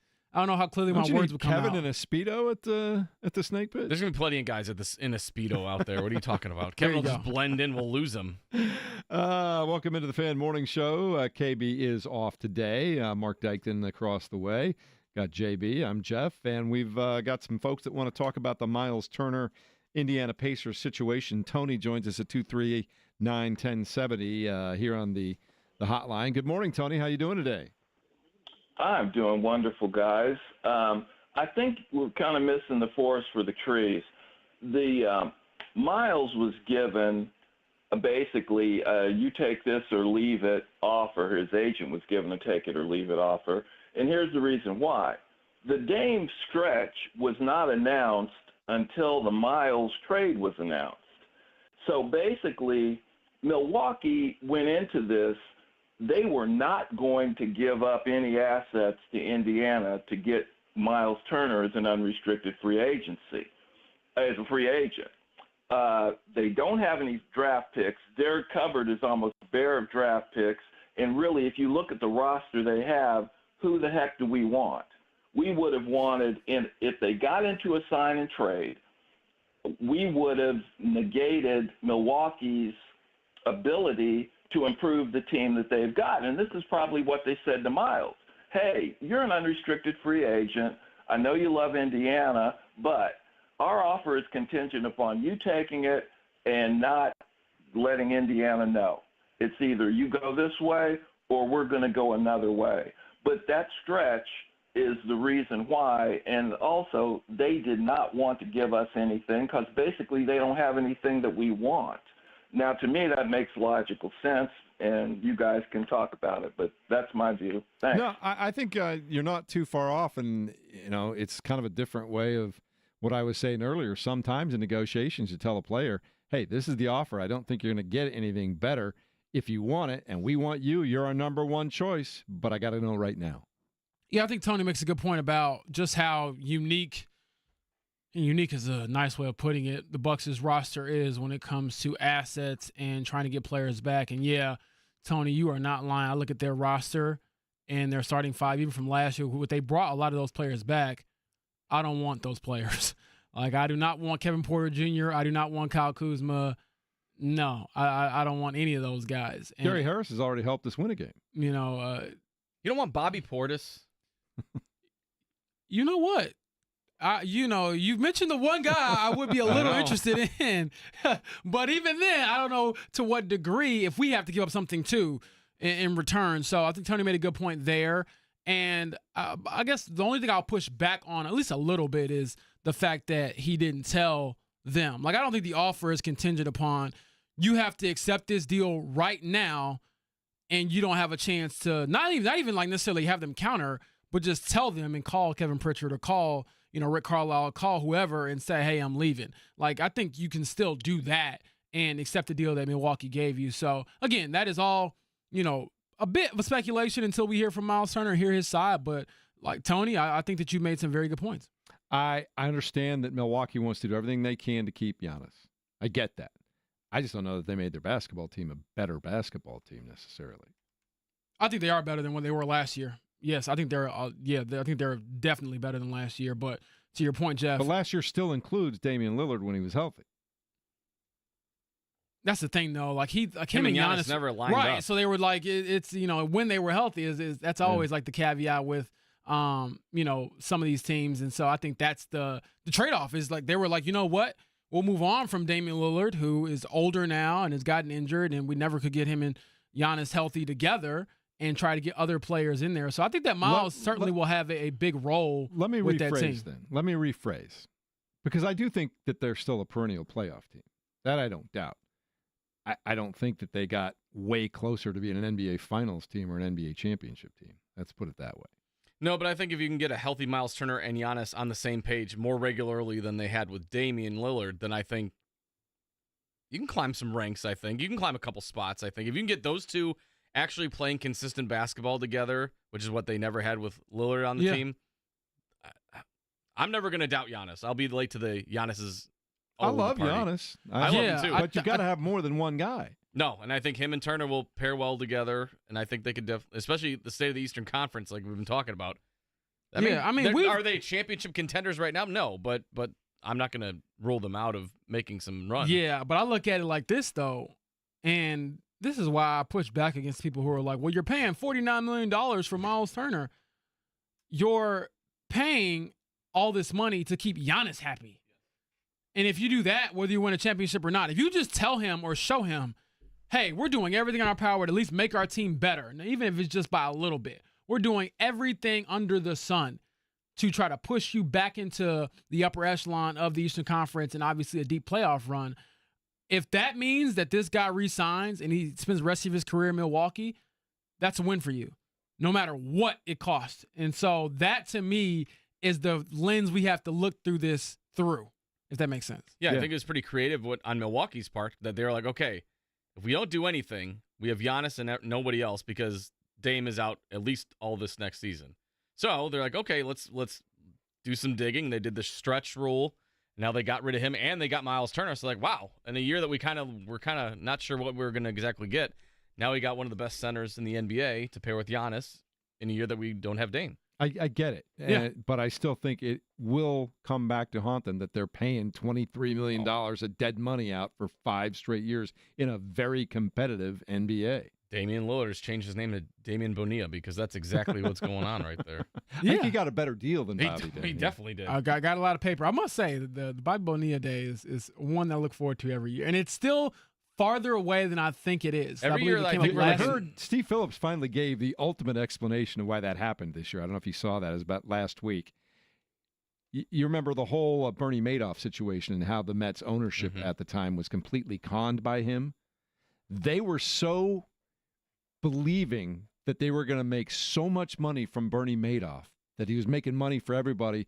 The Mets ownership at the time, the Wilpons, were so convinced that they were going to continue to have all this money that that's one of the reasons they made the Bobby Bonilla deal. They thought they'd make way more money on that left hand to be able to pay the right hand on that. And then, of course, the Bernie Madoff thing fell through. Everybody lost money. Everybody became not broke, but certainly on a different level than they were before, and they got stuck with the Bobby Bonilla deal at the end of it, too. That was Bernie Madoff money that they thought they were going to get back later on. I always feel like the Bobby Bonilla deal should be like 5 years left. It's always like another dozen years. Like, this never ends. Yeah, it's literally 10 more years. 12 years for 40 years. God bless him, though. No? He's going to get it through 2035. One last point about the Giannis thing and really the waive and stretch provision they use on Damian Lillard. For Pacers fans, really fans of the NBA, saying, oh, why would they do this? This is way too much for Miles Turner. What are you doing? Like I said, I think it's in the lens of trying to keep Giannis happy. How many teams do that for their superstar?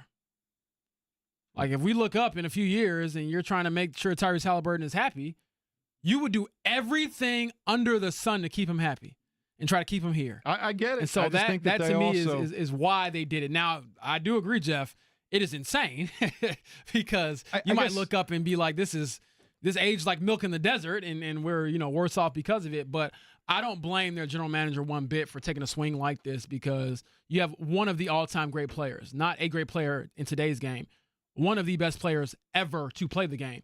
And you got to do everything in your power to try to keep him there. Yeah, last thing that I would make the analogy, those little puzzle games, it's like a square and they've got 15 cubes and one open spot, so there's 16 spots, and it comes scrambled and you got to put the numbers in order by moving them up, down, sideways. You know what I'm talking about there? Have you seen that puzzle? Mark, you're nodding your head. You've seen it, right? I think so, yeah. Yep. Is that a Cracker Barrel or am right. I? Okay. You're trying to get all the numbers lined up correctly, but sometimes you get to a point in those where you're just moving the numbers around and you're never really getting closer to your goal. I kind of feel like that's what Milwaukee's doing right now. They're just moving numbers around, trying to make progress. I don't blame them. Like I said, it's crazy. We'll see how it all plays out. All right, coming up later on in the hour, we'll talk a little about the AFC South. We started that yesterday. One of your compatriots is coming up at 9:30 this morning. Yes, Ben Arthur. When we return from the break, I do also have a contract question to throw out there about the Colts. We'll do that next. 93.5, 107.5 The Fan.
You're listening to the Fan Morning Show on Sports Radio 93.5 and 107.5 The Fan. Taking me back to college here, Mark Dykton. I like it. It is an old song. Wow. Now, was that necessary? Was that necessary? Oh, my goodness. Oh, man. I'm just I saying. was like a people's elbow. Jeez. I think I'm starting to count down the minutes until vacation starts. The first at this comment point in could time. very well be Jeff on this song. It says, when this song came out, I was a kid in America. Now I'm almost a senior citizen. Time really flies. Oh, wow. I don't know. I feel attacked this morning, James. I feel attacked. Well, you were bragging about, I'll be sipping chai lattes Yeah, while you yeah, suckers you are were, in you this were. studio. Those were your words. No. I was here. For the listeners, I was nothing here. about chai latte. And he That brought up was a Mark chai Dykton. lattes. He brought up, watching No, the Tour de France. He brought up chai. He said he was going to call us and rub it in. Yeah. This all happened. Mm-hmm. I said, I believe I used the term cappuccino, which I don't drink, but I was trying to set the scene for you. Try whatever you want out there. Just eat baguettes. Just house some baguettes all day. It's the Fan Morning Show with James Boyd. I'm Jeff Rickard. Mark Dykton over there just making quotes up left and right.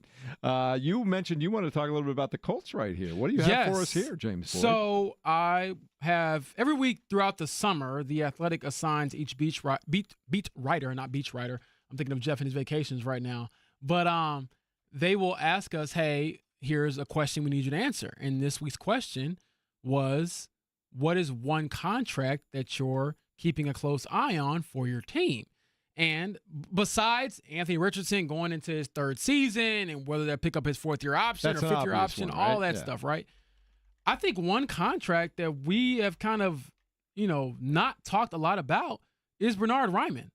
The starting left tackle is going to his last year of his deal, and I would think that, unlike Miles Turner, the Colts don't want to let Bernhard Raimann enter unrestricted free agency next summer.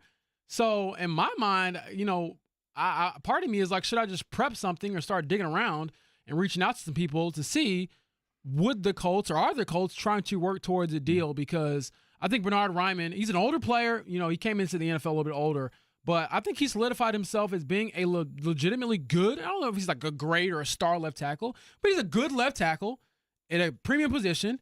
And he's still pretty young. He's 27 years old. Would they be inclined to pay him now or extend him throughout the season versus waiting? Because if he gets other suitors in there, I don't want this, at least if I'm a Colts fan, if I'm the Colts brass, to turn into a Will Fry situation where he hits the open market and like everyone's coming for him. Because if you let a left tackle that's pretty good and pretty young, pretty healthy as well, there's going to be a place for him. He is going to get paid a ton of money. So what do you all think the Colts should do here when it comes to his future? Because I'm like, wait a second. I know we talked about quarterback a lot, but the guy protecting him matters too.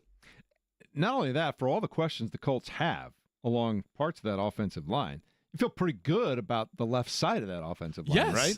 Yes. I mean, those two guys can play. Right. And I know that they have had the change in ownership, so the daughters might be thinking, hey, we don't want to necessarily give up a ton of money towards people just yet. We want to see what happens this year with Chris Ballard, with Shane Steichen, with Anthony Richardson. But in the meantime, you still have to have players on your roster next year regardless. And I would think you want to make sure you have that kind of sewed up. So let me ask you this. Don't you think – oh, sorry. No, but don't you think that the other thing, too, is you have a changing of the guard, obviously, in the offensive line this season. You have even more changing next year if you lose Raimann. Yes. And that'd be 3 starters in 2 seasons changing out on the offensive line. That's huge. I know he's going to command a lot of money. I would imagine you got to pay the guy at least $20 million a year, if not more. But if you bite the bullet now, as we've seen, I mean, it's like, trying to buy a house or something. Like, you probably want to get out in front of it, because if you wait to book the hotel or whatever, the prices always jump later, especially if he has another solid season to kind of, boost his worth even more. And to be honest, season after next, you don't even have any idea right now who your quarterback's going to be. You know who you want it to be.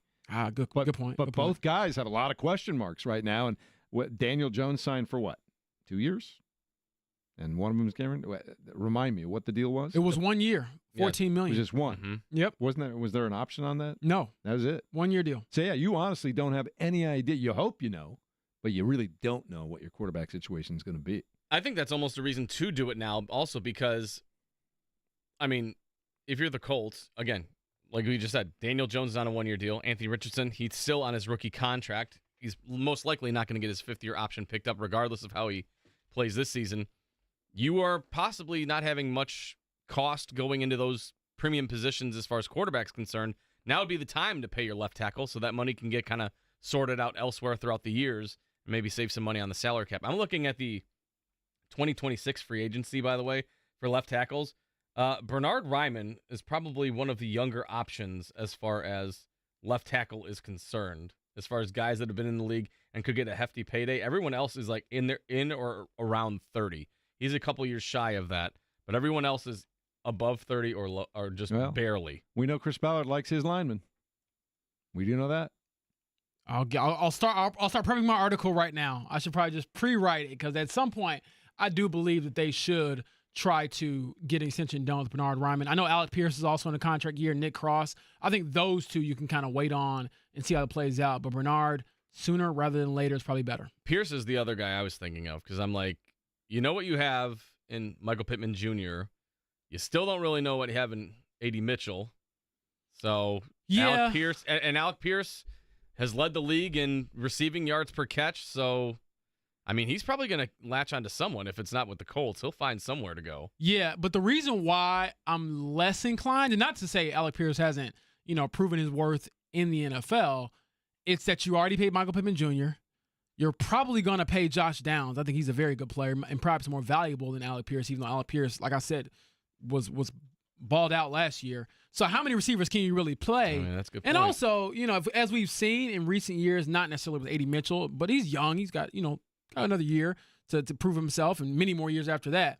But we've seen a lot of rookie wide receivers come in and hit the ground running and, really have an impact on teams on much cheaper contracts. I mean, Josh Downs was a 3rd-round pick, and he came in and was balling as a rookie.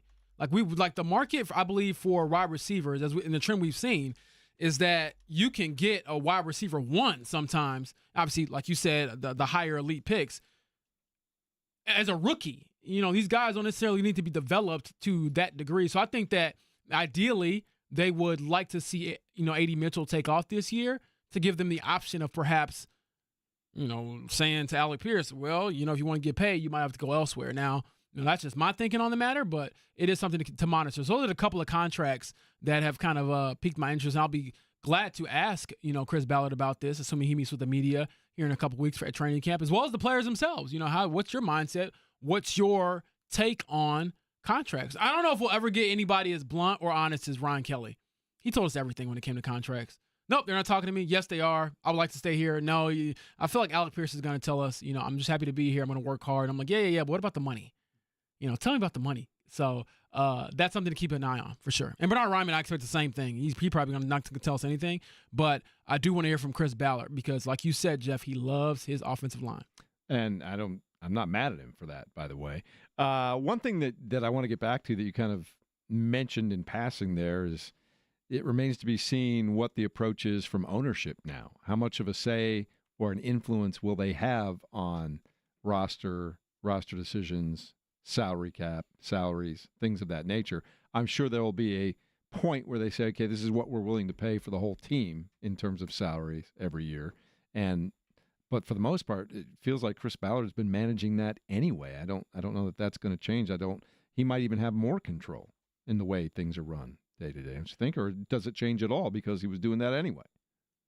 I'm not so sure. That is a good question. And I would love to hear from the daughters, or at least Carly Ursay-Gordon, who's more of the football operations side. I'd love to hear from her again when we get out there in Westfield and Grand Park here in a couple of weeks. And so, again, this is all, I think, a lot of learning, at least from our perspective in the media. How do they operate? How do they move? As well as with the team. How do you adjust when, it's Carly Ursay-Gordon, it's Casey, it's the other daughters basically saying, we have to do things perhaps a little bit differently than our father did. I mean, he gave them the blueprint, but they don't necessarily have to do all of that. I mean, I don't want to leave out Kalen Jackson as well. So I think that it's going to be interesting to see how it all unfolds for sure. I know we can get back to the NFL talk here in a bit. I do want to mention, though, as far as some newsworthy items, the Indiana Fever had an open practice yesterday, I believe, for season ticket holders. And Caitlin was playing in front of those folks, wasn't she? Yeah, and that was the news part of it, I think. You know, we look at tomorrow's,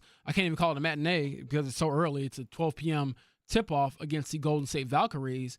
I think that was a very good sign as to her potential return for tomorrow's game. I think Caitlin's missed 5 straight games with the left groin injury, but she was playing in that live scrimmage, moving pretty well. I saw a video of her coming off a screen and knocking down a jump shot. Yeah, so she looked pretty good. Now, Stephanie White, as she has in recent weeks, has said, hey, we're just playing it by ear. We're going to see how she's feeling. She's going to be on with Jake later. How they left. Oh, that's good to hear. I know I believe they're pretty good friends, actually. Jake knows everybody in Indiana. But I am curious to hear just what she has to say about Caitlin, the left groin, and whether we see her in action, come 27 hours from now when we're looking at tomorrow's schedule against the Golden State Valkyries. Brunch ball. That's what I call it. Brunch ball. Noon tip, brunch ball. I will say, I'm going to try to make that game and go and cover it. But in Let's reality, go hang out there together. What do you say? I probably have some media stuff to do, honestly, Jeff. But I think I just got blown up. You did. I just got blown up by my partner. Yeah, I feel like maybe I should remind my boss here on the radio that I do have another job. So when I go to the game, I can't hang out all the time. It's like if I go, I usually have to write something. I figured it's lunchtime. That's all. Yeah, no, but with Caitlin's potential return, they're probably going to want me to write about that. So he's offering up Harry and Izzy sliders. Yeah. He's not eyeing for him. I know. Mark, maybe you and I can go. If you don't mind 3 daughters tagging along. There you go. But I'm looking forward to that game. And honestly, they would probably fit right in, Mark, because I believe this is the kids' game. They would. They'd probably go crazy, too. So, do we need to take earplugs? Honestly, they passed them out last year. Did they? So, yeah, because it's not that they're like yelling, it's the high-pitched nature of the yells. The decibels. Yeah, like the kids' yells Mark are knows different. all about that. What? So, I can't hear you. I've lost my It's hearing. the screeching that gets to me, but I do want to know if Caitlin's back in action. And if she isn't, does that mean at this point you'd wait till after the All-Star break? I think they have a few more games before we get to that point. But, with every game that passes, she doesn't play. But, I mean, if she's playing in front of season ticket holders, I'm sure it's not 100. I'm sure she wasn't going, I don't know, was she going all full gas the entire time? No, probably not. And a lot of the practice players they have, and these are, I got to ask this question yesterday. A lot of them have played professional basketball, these men, or they played at high-level college basketball, or played in some capacity beyond high school. And, they're not playing full bore against Caitlin Clark. Could you imagine being the guy who fouls Caitlin Clark or sets the pick that's a little too hard and breaks or she her rib? sprains her ankle on you or something like that? So it was, I would say, a little bit above half speed, but not full go, and that is the question going into tomorrow's game. All right, we'll keep an eye on that, let you know what happens, but they'll be playing at noon tomorrow, and you'll be able to hear that game right here in 93.5, 107.5 The Fan. In the meantime, let's get you caught up to date on everything else that's going on in the world of sports. The Morning Checkdown on 93.5 and 107.5 The Fan. Well, the big news in the last 24 hours here is that Kevin Pritchard met with the media yesterday to kind of give a recap of the 24-25 season, but more importantly, what life is going to be like without Miles Turner, and even more importantly, without Tyrese Halliburton next year. One thing he wanted to get out in front of right away and let everybody know, no ambiguity, it was not ambiguous about it at all. Tyrese Halliburton's not going to play next year. I have no doubt that he will be back better than ever. The surgery went well. It was a little higher. It gets a little bit more blood to that. He will not play next year, though. We would not jeopardize that now. So don't get any hopes up that he will play. But again, we'll have some guys, and hopefully they'll have some opportunities to grow.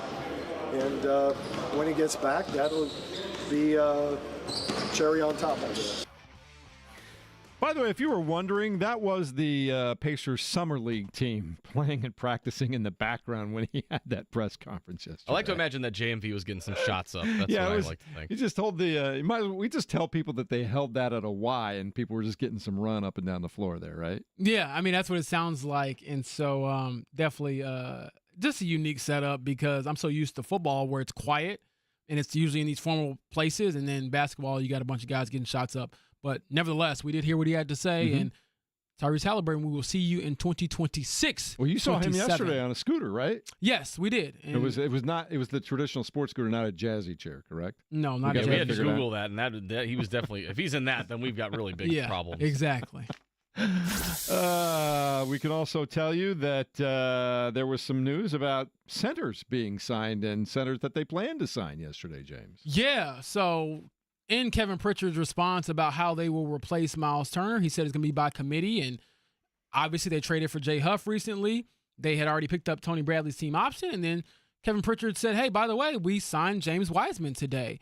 And so that is a 2-year minimum deal, partially guaranteed. The second year is a team option, according to some sources that I spoke to. And then as well as Kevin Pritchard hinting that they would like to bring back Isaiah Jackson as well. So if you're looking at that foursome of players, you got Isaiah, you got Tony, you got Jay Huff, and I'm blanking on one. You got James. And so those will be the four that you are kind of rotating to figure out who will rise to the cream of who will rise to the top when it comes to that crop of players. But it sounds like that's their plan for the Miles Turner minutes is, let's see if somebody, he talked about the fact sometimes somebody elevates themselves and grows into that. Sometimes you do it by committee, but he also emphasized a couple of times the fact that, hey, we're a team that plays, we are greater as a group than we are as individuals, and that's the strength of this team, and it's the players that are on this team. He talked about they're the ones that created this culture. He talked about, and we haven't mentioned this at all today, and I think we've been remiss in doing this. He also talked about just the master class of coaching that we saw last year from Rick Carlisle and his staff, and I think that the culture that's there, the way they play, I think that's going to prevent them from just dropping like a rock in the standings. I really do. Yeah, I think they should certainly still be a competitive team, not a championship caliber team because you're missing an all-NBA caliber player in Tyrese Halliburton. But, yeah, they're not going to lay down next year by any means. All right. We can also tell you that Paolo Banchero, $239 million deal with Orlando, and I bring that up more than anything to say that other teams are trying to make themselves better and preparing themselves for the future in the Eastern Conference. But every one of these contracts now is worth $250 million, James. That's where we're at these days. It's good work if you can get it, and he deserves it. I think Paolo Banchero, the former number one pick, has lived up to the hype so far. And the Magic, we talked about teams that could potentially be, making a step forward in the Eastern Conference next year outside of the Cavs and the Knicks, who are, I believe, established teams. I think the Magic are another team with the addition of Desmond Bane in that recent trade could be another team that is dangerous. Yeah, also in the NBA, the Knicks formally announced Mike Brown as their head basketball coach. And keep an eye on NCAA basketball. There might be some movement in the number of teams that will be invited to the NCAA tournament very soon. It's been a couple of years now since we got the first four and the field expanded from 64 to 68. Now they're talking maybe even 76 teams before they at least give it a rest for a few years. How you feel about that? I mean, last year we had one conference. The SEC got 14 of their 16 teams into the NCAA tournament. Yeah, I'm not a big fan of it, honestly, but I guess with most things, if they do force this onto our TVs, I will be watching like the degenerate I am when it comes to sports. I'll complain the entire time, but I would be the person watching the very first round of the games. I don't even know if that would be the first four anymore. It would be the first 16 or first 12, whatever the math is. But, yeah, I don't know if it necessarily needs to be expanded anymore, but we know a lot of decisions that are made at the college athletic level aren't made with the best interest of the sport, in my opinion. I think a lot of it has to do with money. We've seen that a lot with college football. Just invite all the Division I basketball teams at this point. Just put all 350, whatever it is, in there. Everybody gets in. You get a bid. I've always felt there should be like some kind of line of demarcation. Like, you have to have at least gone 500 in your conference to earn a postseason berth. Is that asking too much? Is that asking too much to just go 9-9 in conference? It's too much in 2025 and I was going to say, yeah. Man, too many 7-10 teams. I know.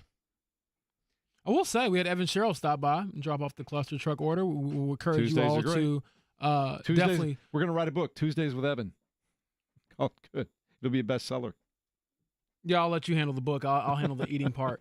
It'll be a romance. I know, exactly. I just want to give a quick shout out to Cluster Truck if you haven't. My nostrils. Oh, if you haven't had a chance to try it out. There'll be a chapter for beef and broccoli. There'll be a chapter for the apple baconwood salad. all kinds of stuff. Yeah, if you haven't had a chance to check it out, walk through the studio and into my heart. They have a lot of great stuff and great promotions all year round. So shout out to Cluster Truck and Evan Sherrill, the best smelling man in the world.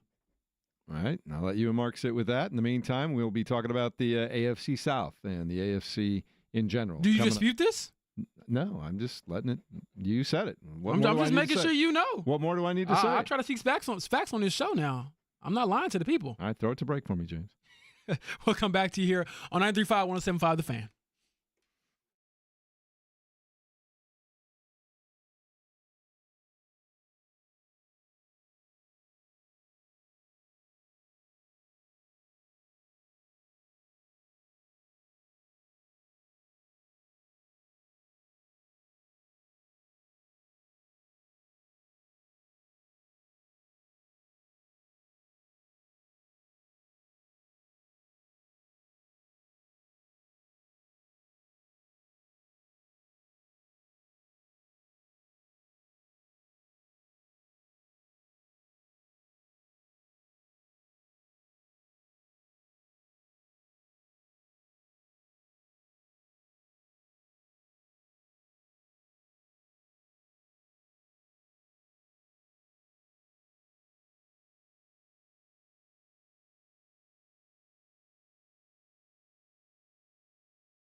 It's time for an AFC South Refresher.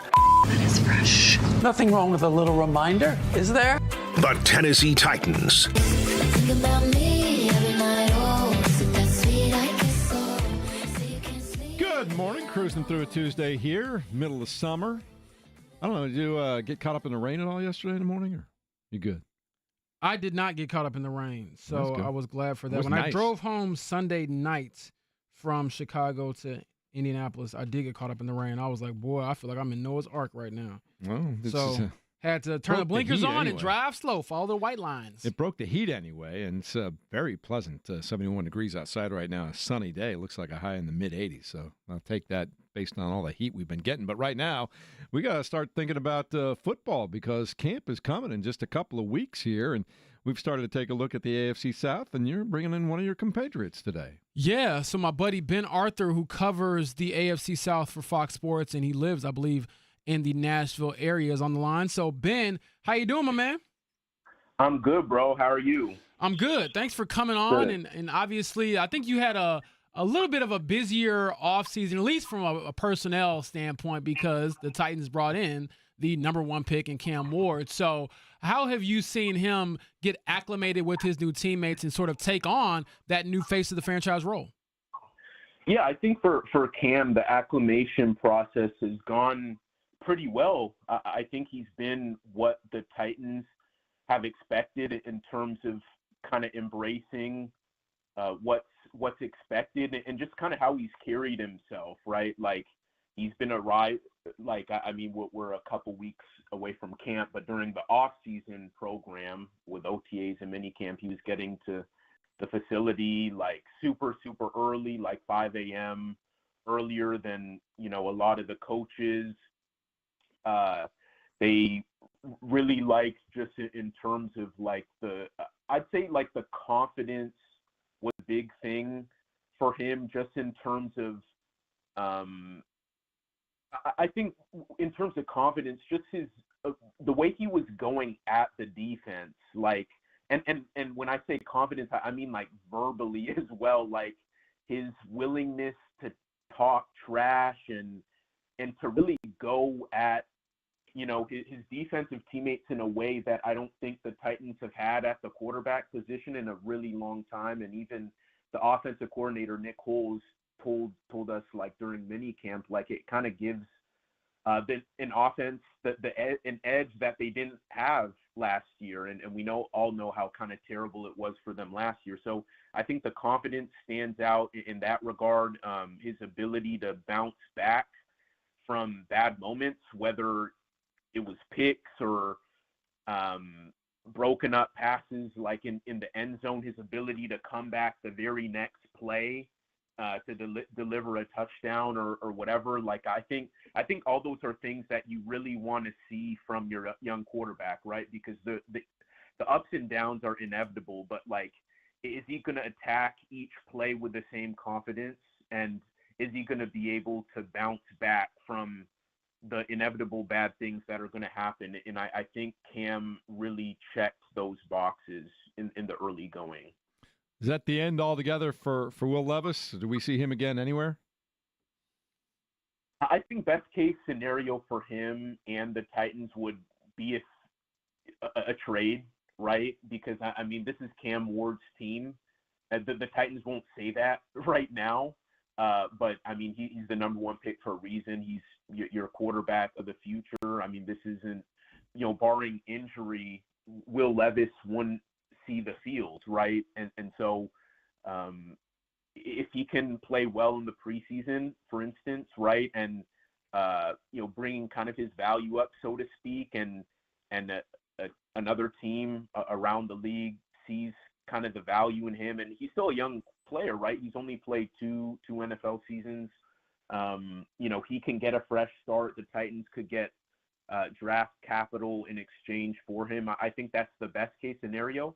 But for right now, he does give Cam a bit of just competition in terms of here's a guy who's, he's played only 2 seasons, but he's started a lot of games. He's experienced a lot of ups and downs in his career already. And I think one thing the Titans offensive coaches have talked about, or I should say Brian Callahan in particular, was they kind of wish they handled the situation with Will heading into last year differently, because he was kind of anointed as QB1 very early, and everything was maybe kind of handed to him in that sense. And this year there's been kind of more of an acclimation process, and the reps have been split, and there isn't just giving the keys to Cam Ward, so to speak. There's been more competition in that sense, and Will actually looked pretty good in the offseason program. And so I think as for right now, the competition has been good for both guys, but I think in the long run, like I said, it would probably be for the best if, he had a fresh start and the Titans could maybe get something in return for him. So one of the things I want to dive into when it comes to the Titans is obviously when you get Cam Ward and you get the number 1 pick and he's a quarterback, it's going to take time, and they're certainly building towards something.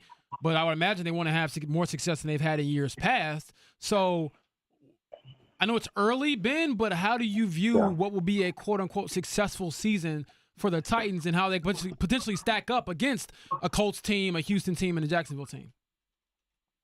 Yeah, that's a tough question, because I think ultimately, like from a macro lens, right, the success should be viewed in kind of positive development for Cam Ward, right? Like that's ultimately what a successful season should be, right? Because we've all seen young quarterbacks, rookie quarterbacks get ruined just throughout the years, right? And so I think as long as he makes significant positive strides, and he shows you that, yeah, he is indeed what you believe he was when you drafted him, I think that's ultimately how success should be viewed this season, because I think this is a team that's still probably a couple years away from being in true playoff contention again, barring a Jaden Daniels or CJ Stroud level rookie season. But the flip side to that is Brian Callahan is under a lot of pressure, right? Like, I know he was a first-year coach last year, but just how bad it was, right? Like the 3 wins, the culture didn't really seem to be there. So it's going to be fascinating, because yes, you kind of, it's going to ultimately come down to like how patient I think the owner is going to be, right? Because I think ideally, as long as Cam shows you the positive strides, right, and that he can potentially grow with Brian Callahan beyond 2025, right? But if the season is doesn't really go as hoped, and you just don't really see that kind of progress, then Brian Callahan could be gone, and then all of a sudden you have your number 1 overall pick who's going to have a second coach, right, in year 2, and we all know how kind of all these coaching changes could kind of hurt the development of particularly these young quarterbacks. And so I think it's a tricky balance between, or an interesting balance, I should say, between the development you want to see versus like the win-loss column success. I think it should be more about the former, but there has to be a balance of both, because this is a results-based business. And so, yeah, I think that's going to be kind of fascinating how that shakes out. How much tread's left on the tire of that fantastic running back Tennessee has right now? Tony Pollard? Yeah. How's he doing? Yeah. No, Tony is solid, right? Like he's a real solid back, really strong first year with the Titans.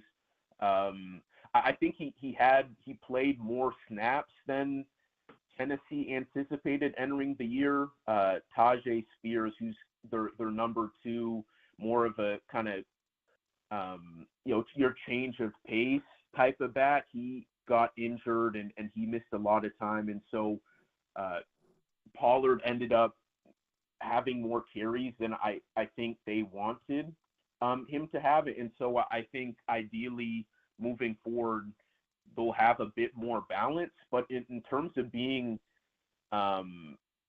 just an every down capable back. I mean, Tony Pollard has kind of been everything the Titans have asked for to this point. I mean, he was one of their most consistent players on a terrible offense last year. I believe he only missed one game. You know, he's a solid pro, kind of does things the right way. I think it was really him and Calvin Ridley who were the top playmakers on the offense last year. And so I think, you know, as long as you can maybe give him a little bit more rest this year, like giving him those breaks, having Tajay Spears healthy and sprinkled in there, I see him having another strong year. I mean, I think he's one of the most underrated running backs in the NFL. I was kind of surprised that he didn't make the top 10, or not necessarily the top 10, but at least the honorable mention on that survey ESPN does each year, kind of like ranking, you know, talking to execs, scouts, coaches about the top guys at each position. I was kind of surprised he didn't at least make the honorable mention list. But yeah, I think Tony Pollard is a top 15 back. Yeah, I asked that because I was always intrigued with him in Dallas, and I never thought, you know, they obviously had a running back situation where he didn't get a ton of playing time.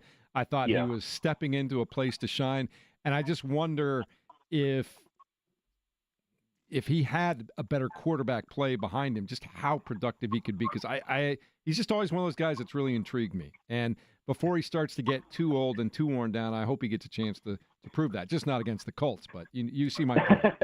Yeah, no, absolutely. And he is 28, right? Like, so he is getting up there in age. But I think, you know, kind of beyond the hopes for the Titans in terms of maybe having a little bit less usage for him. I mean, he's going to be dependent on a lot because of, like you said, right, having a rookie quarterback. I mean, things aren't always going to go your way in the pass game, and you need to know that you have kind of a guy in the backfield you can depend on, you know, for large stretches of the game. And Tony Pollard can definitely be that player. And I know he was banged up a bit toward the end of last season too, but I know he's healthy entering 2025, and so yeah, I'm a big fan of Tony Pollard's game, and so I'm expecting him to have another strong, solid year in the upcoming season. Last one from me, Ben, before we let you get out of here. You are the AFC South reporter, so I want to get your perspective on what's happening here in Indianapolis. We're around it every day with Anthony Richardson and Daniel Jones, but from your perspective, a little further away, you know, in the Nashville area, how do you see the quarterback battle playing out? Well, I think right now Daniel Jones is ahead, right? I mean, I think. Yeah, I would agree. You're Anthony, when you're Anthony Richardson and you couldn't be out there for the last portion of the offseason program, and this is a legit competition, as you guys know, in Indy. I mean, that doesn't help Anthony's case. I mean, he's needed the reps, of course, but also just the narrative, right? I mean, all the games he's missed already, largely due to injury, and then to have a setback at the worst kind of possible time when you're in the midst of kind of a heated competition doesn't really help your case. And so yeah, that's gonna be an interesting one, right? Because I think both Anthony and Daniel, they have so much to prove, right? Like Daniel is coming into Indy. I mean, he came to Indy for a reason, because it was his best opportunity to win a starting job again, and to kind of get his career back on track because of kind of the disaster in New York and sitting back and watching, so to speak, in Minnesota. And then Anthony, we know how the start of his career is gone. And so I think the situation can maybe bring the best out of both guys, right? Just kind of being discounted. But I kind of low-key, I like what Indy has done this offseason overall. I mean, the quarterback situation is to be determined, but I think we saw Chris Ballard operate in a way that we haven't in previous seasons, right? Just in terms of the aggressiveness with external free agents, what they've done in the secondary. I really like their D-line, their O-line, adding Tyler Warren into the mix. JT is still JT. And so I think as long as you get reliable play out of the quarterback position, and that's still kind of to be determined, Yeah. obviously, I think they can really challenge Houston. I mean, Houston, I haven't really been a fan of what they've done. I mean, their offensive line is kind of what people have talked about, and I think for good reason. You really don't know what that's going to be, and CJ has got beat up this past season, and are they going to be able to protect him? I think that's a legit concern, and I think Indy is the team, in my opinion, that's most equipped to challenge for the AFC South title just because of kind of what they've done. And so, yeah, it's going to be kind of fun to watch to see how that shakes out. All right, we'll see you down the road. Good luck. Thanks for joining us this morning, Ben, and have a great day. You too. Thank you guys for having me. You bet. Ben Arthur, Fox Sports, is kind enough to join us on the Payless Liquors hotline right now. Yeah, I was intrigued by the Tony Pollard stuff, and I thought he would be their best offensive player. He got hurt at the end of the year, and he is getting to be, I think he's be 29 sometime in the middle of the year, and I just don't know what they have to throw at you offensively right now. Yeah, I mean, we'll see. It certainly is going to be, if for better or worse, an interesting season in the AFC South. It could be very good for a lot of teams, very bad for a lot of teams, but we will be here to cover it all. All right, coming up in a moment, Mark, do we have any tickets to give away today? Another pair of tickets to Indy 11 and Rhode Island on Saturday. So if you want to go, 239-1070. Yeah, it's a terrific place to spend a Saturday evening. Do that, 239-1070. In the meantime, we'll wrap it up strong as we continue on the Fan Morning Show, 93.5 and 107.5.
You're listening to the Fan Morning Show on Sports Radio 93.5 and 107.5 The Fan. Not going to lie, enjoyed myself a little cluster truck during that break right there, James. Good stuff. Good stuff. Cluster truck feeds Jeff. Jeff does not eat. For those who are listening, he does not eat. So when the cluster truck gets delivered every Tuesday at about 9 a.m., the man is chowing down like he's never seen food before. It's not that I don't eat. You don't eat. Explain the process to the people. I have 3 meals a day. When's your last meal before this? Do you eat before the show? No. See, he don't eat. That's why he be chowing down like that. He wake up in the morning, he be feeling good. But no, obviously, Cluster Truck, I'm teasing a little bit, but Cluster Truck, always great to, get their food, get their support. And Evan Sherrill, shout out to the best smelling man in Indiana. Yeah, they'll breakfast, lunch, whatever you need, snacks, burgers. It's there, and they'll bring it right to your door. It's unbelievable right there. I sometimes my wife is like, "Hey, can you slow down a little bit on that?" Yeah, we had a lot to talk about today, obviously, though, regarding Kevin Pritchard and what he had to say about the team and where they are and things like that. So it was good to hear from the team president after such a unique season, both from a success standpoint and also from an injury standpoint regarding Tyrese Halliburton, the Miles Turner departure, things of that nature. So we'll have lots more to discuss and break down whenever we hear from Miles Turner, hopefully over the next couple of days. Yeah, we have been blessed with a ton of things to talk about during this traditionally dead time at Sports Talk Radio when there's no football going on. The Pacers took it right up to the very end. And Fever are here now. Jake at noon, J&B at 3. We'll see you tomorrow.